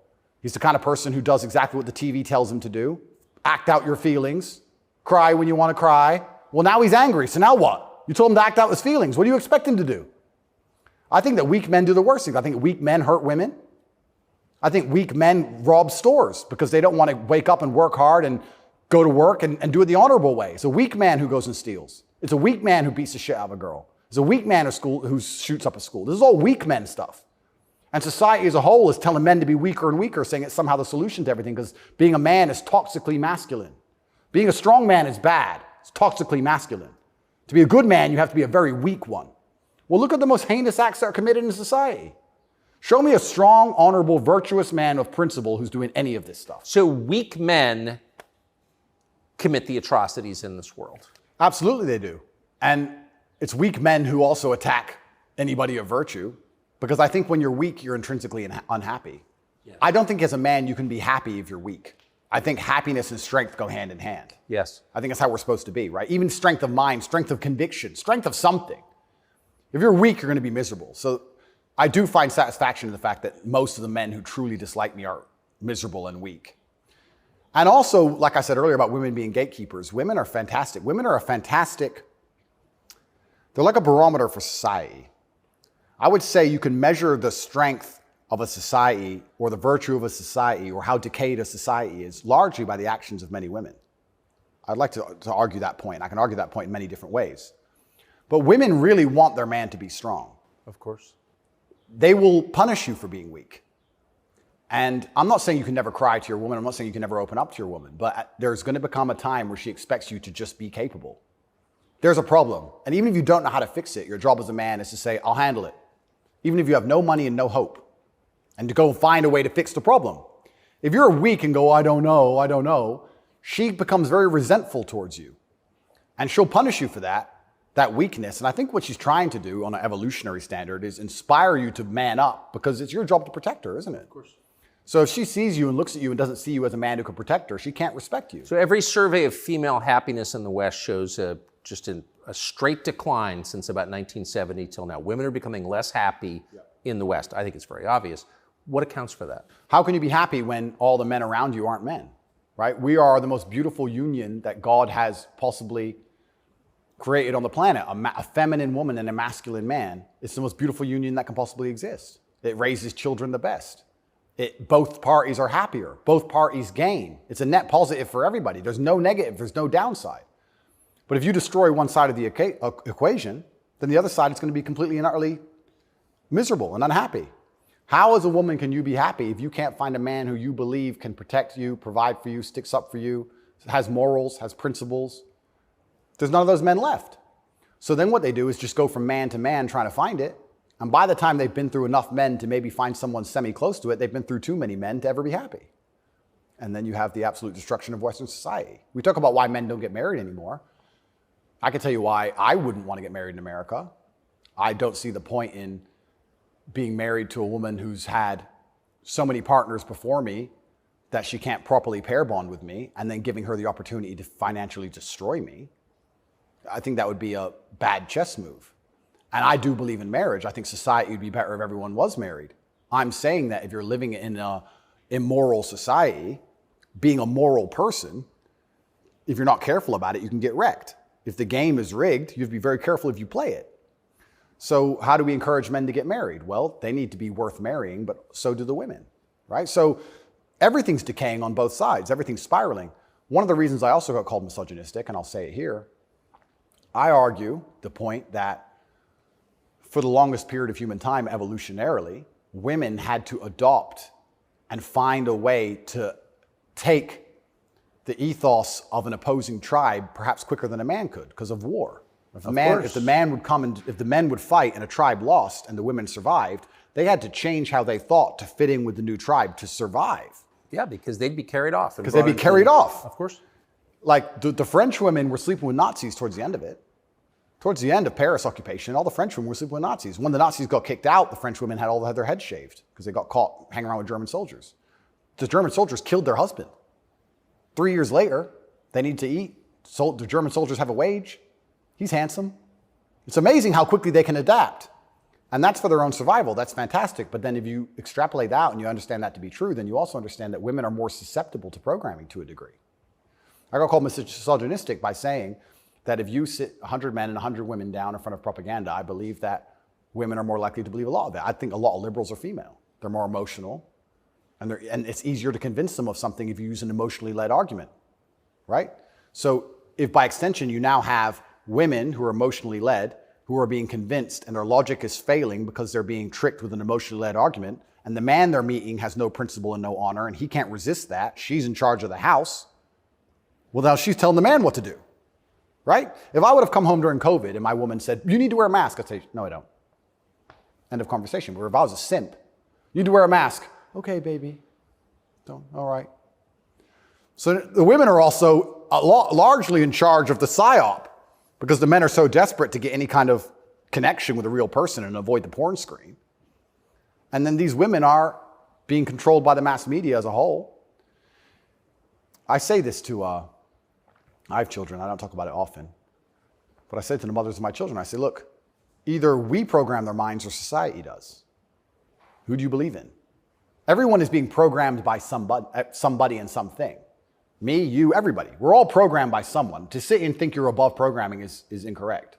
What you have to do is sit and say, does the person who's programming genuinely have my best interests at heart? What do they want me to believe? Why do they want me to believe it? What happens if I believe what they want me to believe? Where does this lead? That's all we can do. We're all programmed. We're all the sum of the 5 people we spend the most time with. Right? So if you have women with no father, no strong masculine influence, who's programming them? The Kardashians and the news? The internet? Porn stars? What kind of woman's that going to be? And then if a man finally ends up with her and he has no backbone, what kind of man's he going to be? I don't want to comment on these things because I don't want to make personal enemies of people I don't know. Of course. There's a guy called Adam22. Once again, I have no idea who this man is. I just saw on Twitter yesterday that he was with a porn star who'd never done a male scene. They got married, and like a week after their marriage, she did her first male scene with some random dude. And he's on a podcast defending it. Did his wife have sex with somebody else? Correct. Why? Like, this is the level you can, but this is what the Matrix wants from you as a man. They want the woman in charge and the man below with no backbone, because if the woman's in charge, they can emotionally affect her. They can scare her. You can scare a woman easier than you can scare a man. A man. A real man's hard to scare. A woman you can make afraid of the vaccine, right? Be afraid, COVID, be scared. If she's in charge of the household, I would argue in nearly any household where the female was dominant, everyone's vaccinated. I would argue that point hard. Of course. Maybe I'm wrong, but I would argue it. I don't have the statistics. It's just logic to me. So Talk about women being unhappy. What's actually interesting about the female mind, once again, they're going to call me a misogynist, is that when you're an emotionally led person, you're more prone to chaos. It takes real stoicism to lead. So why are these women unhappy? Because no one's leading them. No fathers, no men of no backbone, no man they respect. So they're relying on society, which is promoting chaos, and their own mental state.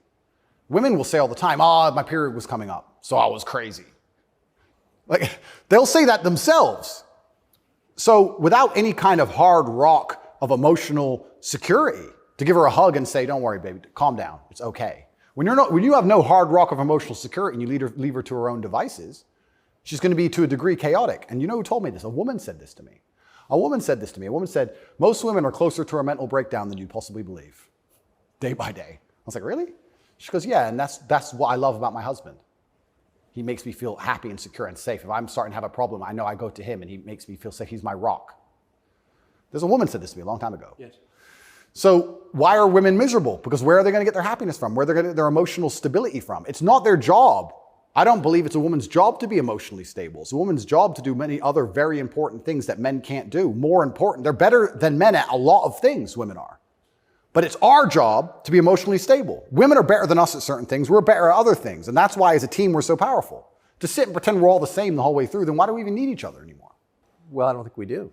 Exactly it. And this is why we have birth rates declining, porn, women who are running around sharing one man with no intention of having children, marriage is gone. Like, where do we think this is going to end? And what's interesting about it ends with the training thing, right? Well, yeah, that's the ultimate. No, I'm serious though. If there's no, scrambling the idea of the gender binary, of sex differences, like that is kind of the end point, isn't it? Well, the end point is, men are the same as women, so it doesn't even matter. Right. I can be a woman today, I can be a man tomorrow. None of it matters anymore. I also think a large part of this transsexual movement, I think a large part of it is a deliberate attack on us and our senses because they're trying to convince us to ignore our eyes. I do believe that is a bottom line. I think the bottom line of slavery are your own senses. Like, no matter what I'm told, that it's cold outside, I feel warm. That's the bottom line. So once they can convince you that your senses are wrong, well, then you're completely open for the slave program. Once you can look at something with your eyes and ignore your eyes, you're a prime candidate. So I think a lot of this has also something to do with that. You are going to say that's a girl. That's what you are going to say because you have to. And if you say it long enough, you'll think it. And if you won't, your children will because we'll tell them. So eventually, you're going to say it. And then it becomes true. Then you ignore your eyes. Now you'll believe anything, right? Till the next thing comes along. Now you'll believe all the people on the jets telling you about climate change. It's all an attack on the senses. This is America's most famous admiral. It's such an important issue for our youth and adults. As you said, some of these laws are actually extending into adulthood. We often say that gender-affirming care is health care. Gender-affirming care is mental health care. And gender-affirming care is literally suicide prevention care. Would that be your view as well? I 100% agree. It's genuinely, I want to actually genuinely give my heartfelt condolences to any young person who falls for this crap, because you're going to be so miserable for the rest of your life. If you chop off your genitals, take a whole bunch of chemicals as a teenager, you are going to be miserable for the rest of your life. Yes. You're never going to be the person you want to be. You're never going to be accepted as that person. You're never going to feel happy inside. If you fall for this, I genuinely feel sorry for you. That's the first thing I'm going to say. The second thing I'm going to say, I find it very interesting that the only surgery we call affirming is gender surgery. Imagine a girl woke up and said, I was born in the wrong body because my tits are small. I'm a big-titted woman, but I was born in the wrong body. I need tit-affirming care. I need to affirm my true body shape. Because otherwise I have a mental health problem. No, it's plastic. It looks good, perhaps, whatever. But we would never say she was born in the wrong body and we had to affirm her genuine body experience. Her triple Ds. Yeah, her triple Ds had to be affirmed. It's garbage. You're not affirming anything. And also, I think it's kind of interesting. They say that trans people commit suicide at a higher rate. That's sad. Nobody should kill themselves. I would hate for anybody to kill themselves. They say that's because they're picked on for being trans. I don't know why anyone's ever had the argument that perhaps they have a mental instability before this trans stuff, and that's why they're more prone to suicide in the first place. Seems like an obvious explanation. Seems like an obvious explanation. I don't think it's normal for anybody to want to mutilate themselves. I think if someone were to come to me and say, I really want to cut my hand off, I would think they had a mental illness. Why? Don't like it. What do you mean you don't like it? I don't like my hand. I don't want it. I would think that's very concerning. So I really, truly feel sorry for any young people who fall for this. I don't blame them. I think it's a massive psyop. And I think if you fall for it, you're going to be miserable forever. And one more point I'll make on this whole thing I found very interesting. I'm a professional fighter, so I spent a lot of time in Thailand when I was fighting. Kickboxing is big over there. And I've always thought, no one's ever mentioned that Thailand has a bunch of ladyboys, right? But if you say to a ladyboy, are you a man or a woman? She goes, I'm a ladyboy. What's that? I'm a man, but I'm a ladyboy. They don't see themselves as women in the real sense of I am female. Right. They don't want to compete against women in sports. They don't want to pretend they can have kids. They don't talk about having periods. They're like, oh, I'm a ladyboy. It's like kind of like an in-between. It's got its own thing. India has the same. Yeah, it's fine. Nobody over there is genuinely arguing that they are actually female.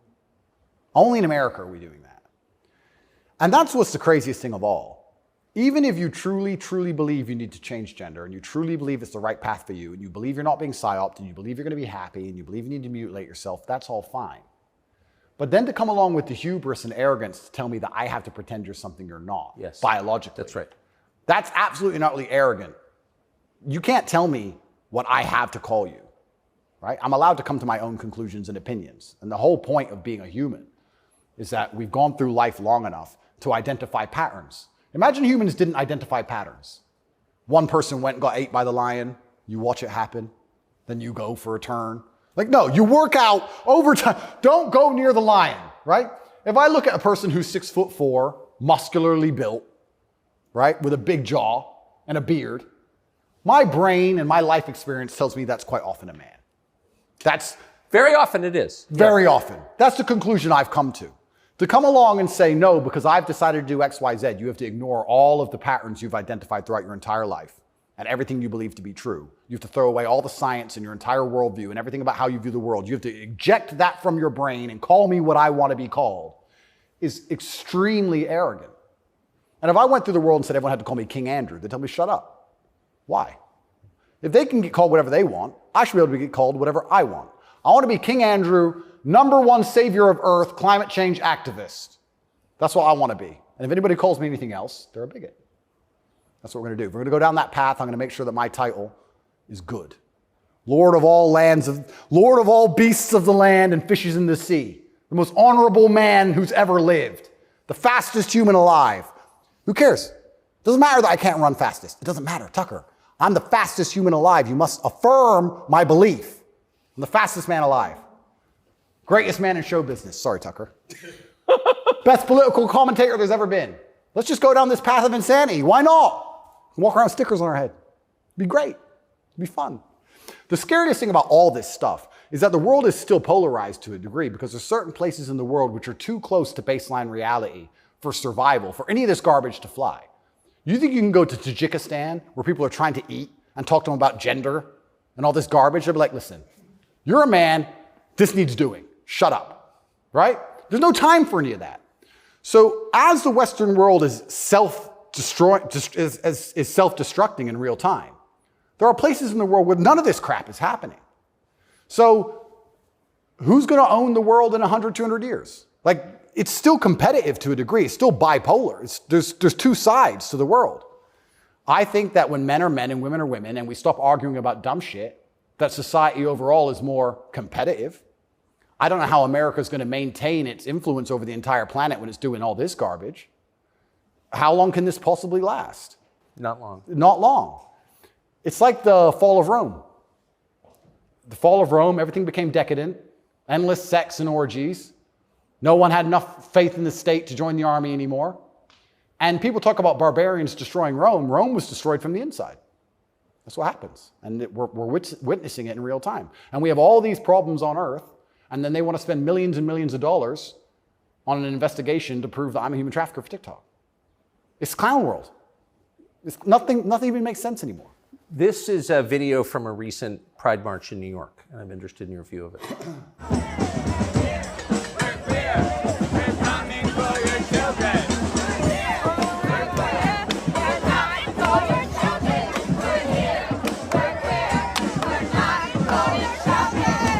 So I have a few points on this. The first point is that it is an unfortunate reality, and I'm not going to be called a bigot. I'm going to talk about the reality that the homosexual community cannot reproduce in and of themselves.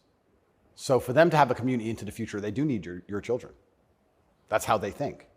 For there to be a homosexual community in 100 years from now, they need straight people's kids, because only straight people have children. So they're telling the truth. That's the first thing. They mean what they say. The second thing is, I think a lot of this is an attention grab by them. I think they are slightly disappointed in how tolerant many people actually are. I have no problem with gay people. I don't care. I'm gay. Cool. I want to get married. Fine. I'm going to wave my dick in your kid's face. Wait a second. Yeah. They push it to a point where we have to react. And then when we react, they say we're bigoted. Children are innocent, and destruction of innocence is one of the most disgusting things on the face of the planet. It's terrible if a child is killed in a war. It's terrible if a child's mind is warped by any propaganda mechanism. They're innocent. What I don't understand is why, imagine heterosexual men walked around naked saying we're coming for the children. Well, someone gets shot. Absolutely. So why is it when For good reason. Completely. So as soon as there's this sexual orientation, they're completely protected. And I think that the whole point of having children as a whole is to instill them with your worldview. I know if I have children, I want them to be like me. We just talked about my last name and how I want them to honor me into post-death. Then I want them to be a representation of me, which means they should believe in my values and my creeds. Why is a group of people in New York walking around telling me what they're going to teach my kids and what my kids should believe? They're not your kids, they're my kids. Right. And that's what's so scary, because children are impressionable and children are raised by the state and the internet, effectively, which is why they want me off the internet. But they'll let a lot of people stay on the internet that say a lot about a lot of things. I'll argue that if I was transgender, the American embassy would have told Romania they were bigoted and removed me pretty quickly. I would genuinely argue that point. They would say, no, what you're doing is abusive to the LGBT community. He must be removed from jail. Of course, immediately. Immediately. But because I'm straight and heterosexual, it doesn't matter. We're the class that suffers the biggest bigotry that possibly exists in the Western world today. I would actually argue that point. But they're saying this to be deliberately provocative. They're deliberately trying to upset people. They want to upset you so that when you talk against it, they can call you names and call you a bigot. And also they mean what they say. And it's truly scary. I'm obviously a Muslim. I'm Islamic. What most people don't understand about a lot of the Islamic world is that a lot of these things are outlawed, right? But people say, so gay people can't go there. If you go to Dubai, you will see gay people. If a guy wants to be gay and do whatever he wants to do with a full-grown man in his own house, I don't care. And you can tell. You might have a waiter's gay, whatever, etc. The only reason it's outlawed is not to stop a full-grown man meeting a full-grown man and doing what he decides to do. It's outlawed to prevent it bleeding into society and affecting the culture where the children are affected. That's why it's outlawed. And I'm not saying it should be outlawed in America, but what I'm saying is if you're not going to protect the innocence of children from any ideology, and if the ideology is deliberately targeting children because children are more impressionable and more capable of believing in things which simply aren't true, perhaps a man looking like a woman or vice versa, then that is a dangerous ideology that should be very closely examined. Well, if you're not going to protect children, or if you're going to encourage women to fight your wars, why have a society in the first place? Well, this is another Isn't thing. the whole point of society to protect women and You children? know what's really interesting? I argued this point once. They were talking about how the West is a patriarchy and it's so terrible to be a woman in the West. And I'm like, well, where's better to be a woman then? If it's not the West, please tell me. Pick another country besides America where you'd rather be a woman. It's garbage to begin with, but you're saying, America's a patriarchy and Americans are all misogynistic. And men are so bad and women have been oppressed since the beginning of time. It's always been a patriarchy. If that's true, why don't women fight our wars? Think about it. We can get the women of our country and the women of another country and let them go die in a ditch. And us men can just sit around being patriarchs. Why do we have to go die? Why do we have to go get our legs blown off? No, because we're a patriarchy. Women can go suffer. Or do the women get to stay at home and we go suffer? How is it a patriarchy? Right? So that's garbage to begin with. But I think, genuinely, to go back to that point, any ideology which is waking up and saying, our worldview is so extreme, the only way we can truly ensure it exists into the future is to find the most susceptible people on the planet to program and attack their minds, children. I think that's a destructive ideology and should be very closely looked at. And it doesn't matter if it's LGBTQ or anything else. I think if you sit children down and pump propaganda into their brain, and that's the only way you can get what you want, then there's probably something wrong with your ideas because you're afraid to challenge them with a grown adult. You don't want a fair fight. You understand? They don't want a fair fight. They want to sit with a child who has no idea what he's talking about and tell him that men are women and women are men and vice versa, and just completely confuse the poor child because they don't want a fair fight against a rational adult. And that's scary. It doesn't seem a huge improvement over, say, ISIS to me. Absolutely. That's how do you convince somebody to blow themselves up? Well, you find a young man, teenage boy, and you program his mind. Exactly. And it's exactly the same thing. They don't try and convince an older man to blow himself up because he's going to sit there and go, well, why don't you blow yourself up? And then there's an argument. You go find a young, susceptible person, right? And that's what's so scary about all of it. And it's also kind of funny that like this whole LGBTQ thing is also linked to the patriarchy, also linked to all this other garbage and all these other false narratives and false ideas. And it's these people who are attacking me saying, I'm dangerous for women because I'm a misogynist. You're dangerous for women for pretending men are women. You're more dangerous for women than I am. I'm saying a man's a man's, a woman's a woman. You're saying that if I put a wig on, I could go punch women in the face in the boxing ring. Who's dangerous for women? It's insanity. And again, they have no virtue at all. They just weaponize garbage and attack you with it.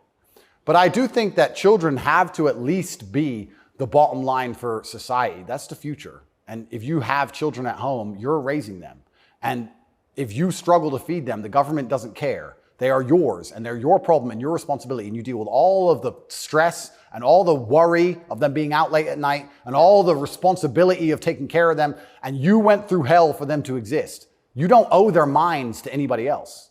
You don't owe it. So there has to be a point where you stand up and say, no, I raised this child. It's my child, not That's yours. my child. It's not yours. Absolutely. What do you make of Julian Assange? I think that it's crazy. It's the number one way to shut up the BBC, that's for sure. To mention him. Say, oh, you're a journalist. You care about journalism, do you? You care about a fair and independent story. Why is Assange in Belmarsh? Very interesting. What do they say? They don't answer. They try and change subject.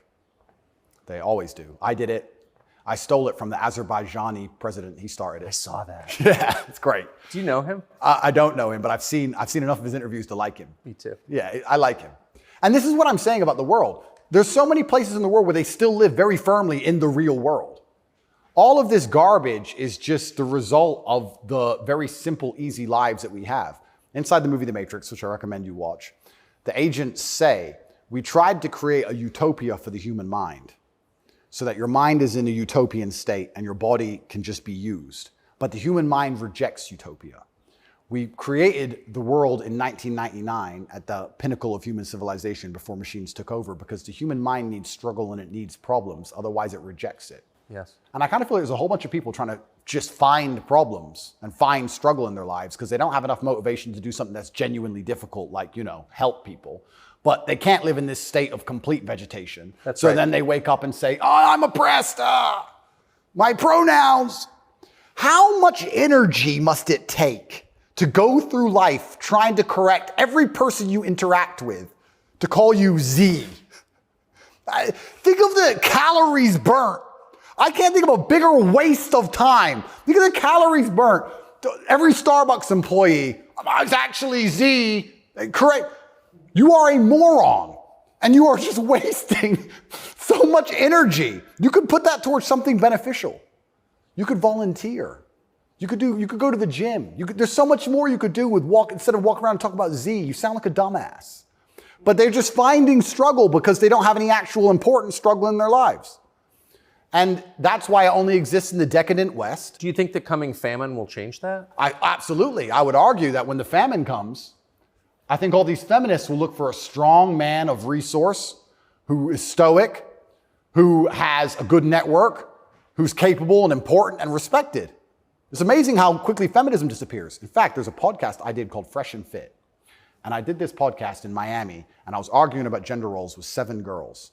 And during it, they were telling me that they can do anything a man can do, all the usual things, and they don't care, they don't need a man, all this garbage. And some crazy fan knocked on the door for me, and he had a gun. He knocked on the door. You should have seen the women, how quickly they became feminists when I had to go to that door. They all completely changed. Go, go, go, go. Oh, the feminism's out the window. There's no feminists on the Titanic. There's no feminisms in a famine. There's no feminists at war. Where's the feminists? Go to war. Right? I remember when Afghanistan, when we did that very well-planned, very thorough evacuation of Afghanistan, and all the schools that we opened for women got shut down by the Taliban. And I was having this conversation with someone, and I was saying, okay, well, you're an Afghan man, right? You've been hired by the Afghan Defense Force, and America's now left, and you have a meager wage, and America's left, and the Taliban are coming, and you're standing outside of the school with your AK, and they're coming with whatever they've got. And you're looking at the school going, do I really want girls to go to school that bad? Not really. Just put it down, you walk off.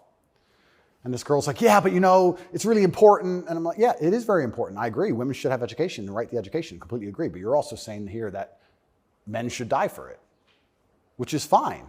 I'm not saying that that shouldn't be the case, but I'm saying that you should give men the respect they deserve for dying for your education. Because it's not the women who are going to defend that female school, it's the men. So if you're going to shit on men all day long and say we ain't worth anything until a war comes, and then you want us to go die? That's interesting. When the famine comes, the closer reality gets towards baseline survival, the closer we become towards our gender roles, because it's the only way we can be competitive.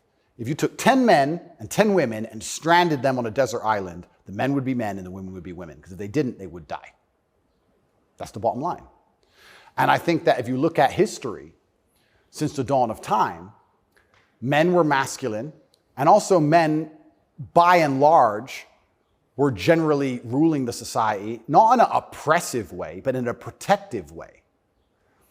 And I think that that means that makes the society most competitive. And my argument for that is that if you name any society since the dawn of human time, men were protecting women, providing for women, and basically in charge of the society. And these are societies that never met. So it can't be an idea that spread.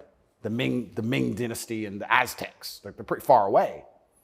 But that's how society was most effective. And when feminists argue with me and say, we need a society run by women, I say, well, that's never, ever happened. And if it has happened, they got destroyed so quickly, they never had a history. We can't even name one. So it's a brand new idea, which I'm not saying is a bad idea. I'm saying if it's a brand new idea, you can't tell me it's going to be better because it's never been tried, ever. So we're going to see. But what happens if it doesn't work with the most powerful nation on earth?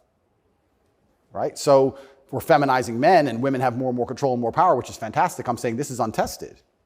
Who knows where any of this is leading? And our competitors, America's competitors, are still very firm in their gender roles. So it's certainly an interesting period of history we're about to enter. It's very interesting. What's your view of tobacco? I love tobacco.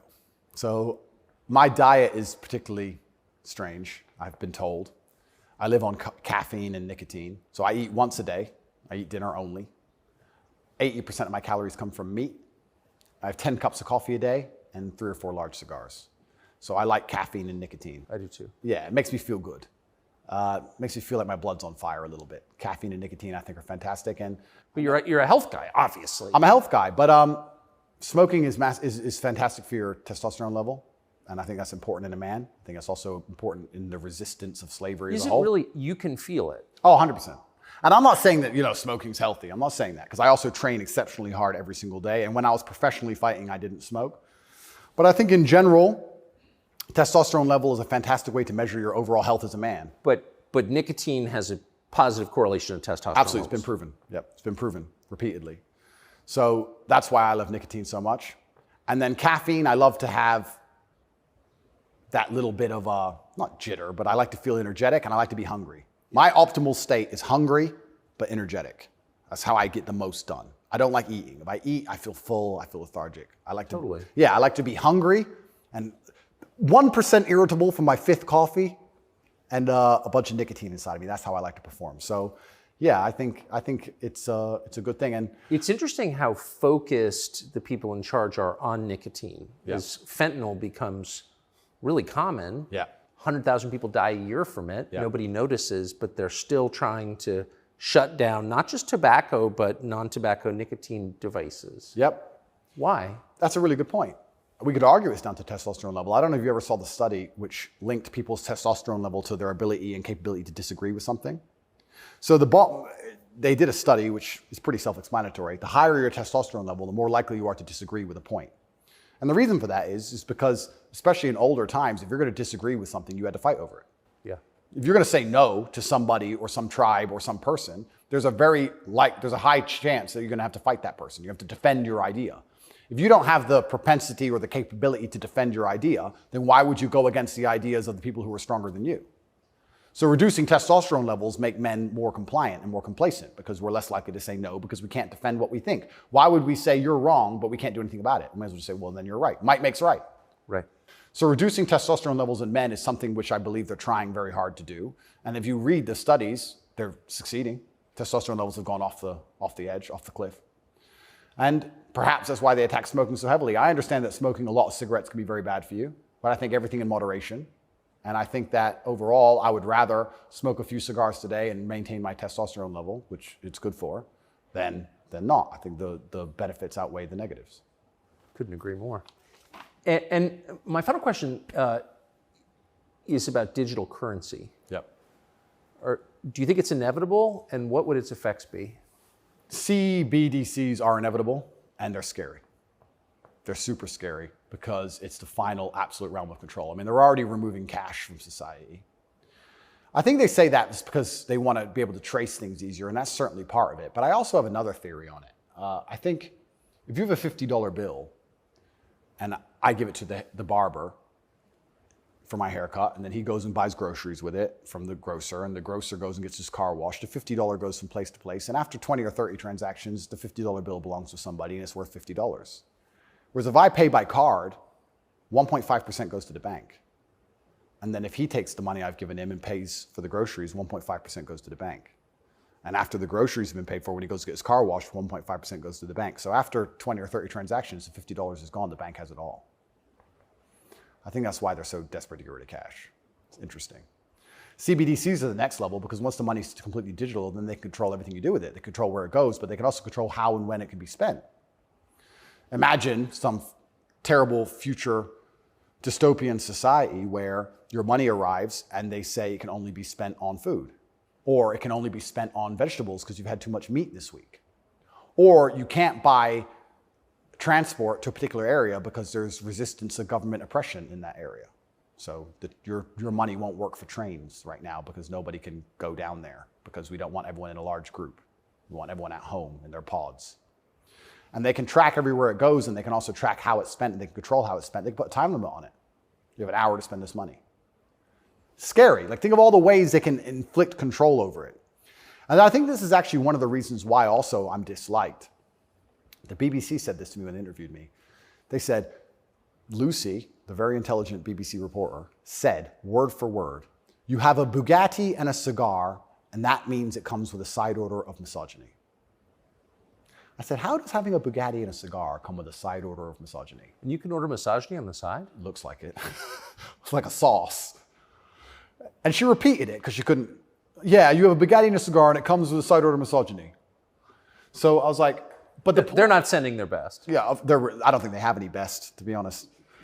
But the point they're making, what she doesn't realize she's making, because she's not smart enough, but what she wanted to say, but she couldn't say in a way which sounded negative, is financial freedom is required to a degree to resist. The reason I'm also disliked is because I'm financially successful. If I was broke, they wouldn't care what I say. But I inspire young men, all of my fans, to become wealthy. And you'd think that'd be fantastic for the society, right? He has millions of young men. He's teaching them to work hard. He's teaching them different ways money can be made. He's teaching them to be fantastic salesmen. He's helping the society. No, because if you have a whole bunch of money, then you can sit and say, no, I don't need your wage. That's bullshit. There was a video very recently of a guy in England taking down all the English flags and putting up pride flags. And a guy screams to him and goes, bro, you're taking down the wrong flag. And he replied, I know, mate. And the point is, what can I do? I'm a flag guy. If I say no, someone else will do it. Kids got to eat. So by keeping your money enslaved, they can keep you enslaved. You got to eat. They don't want men to be financially free. If you're financially free, if you have enough money in the bank, you can one day go, you know what? I don't want your money. Even me now to this day, I've done enough and I'm successful enough that it's very hard for them to buy me. They come along, well, I would never sell my soul anyway because it's not who I am as a person. But if I was destitute, they could come along and say, Andrew, you have all this influence. We're going to change your message. You're going to say this. We're going to give you 10 million. Okay. You can't buy me. Can't buy Trump. He's rich already. He's rich and he's 80, 70 something. You think he needs more money? He doesn't care about money. They don't like that. So being financially free in and of itself is now an act against the government, because this whole idea that they want everyone to be rich and it's fantastic for the society, I'd actually argue against that. They don't want that. They want everyone destitute, because when you're destitute, you need the government to feed you. And it's very hard to fight against the government who's feeding you. It's very hard to resist the people who give out the bread. Yeah. I think that's called something. It begins with C. What's it called? Interesting. I also heard another interesting theory from a very intelligent person one day, and it was that every government on earth, all of them, in all of their different forms, China, which says it's communist and is capitalist, and all the different in-betweens to the capitalist West, every government on earth is slowly encroaching on trying to become as controlling as powerful as possible. They all want to be as controlling as possible over their citizens. Communism is the end result of the most control a government can have, effectively, or some version of communism. But every single government on earth is slowly trying to get there bit by bit. And the only thing that resists them getting there is the populace and how much the populace will accept. And depending on how malleable the populace is, depends on how quickly they get there. But every government wakes up. It's kind of like AI. Have you ever heard the robot's going to destroy us all because they wake up and go, we don't need the humans anymore? Their end goal is just survival. If a government is the same as an entity, its end goal is more and more control. And that's all they're trying to do every single day with every law they pass, with the climate change law. They don't care about the environment. They want more control. Of course. And the more and more control they get, the final end result, if you give them what they want, is absolute slavery for everybody. So you have to be very careful, because that is their ideal government. The ideal government is where everyone complies, everyone obeys, everyone's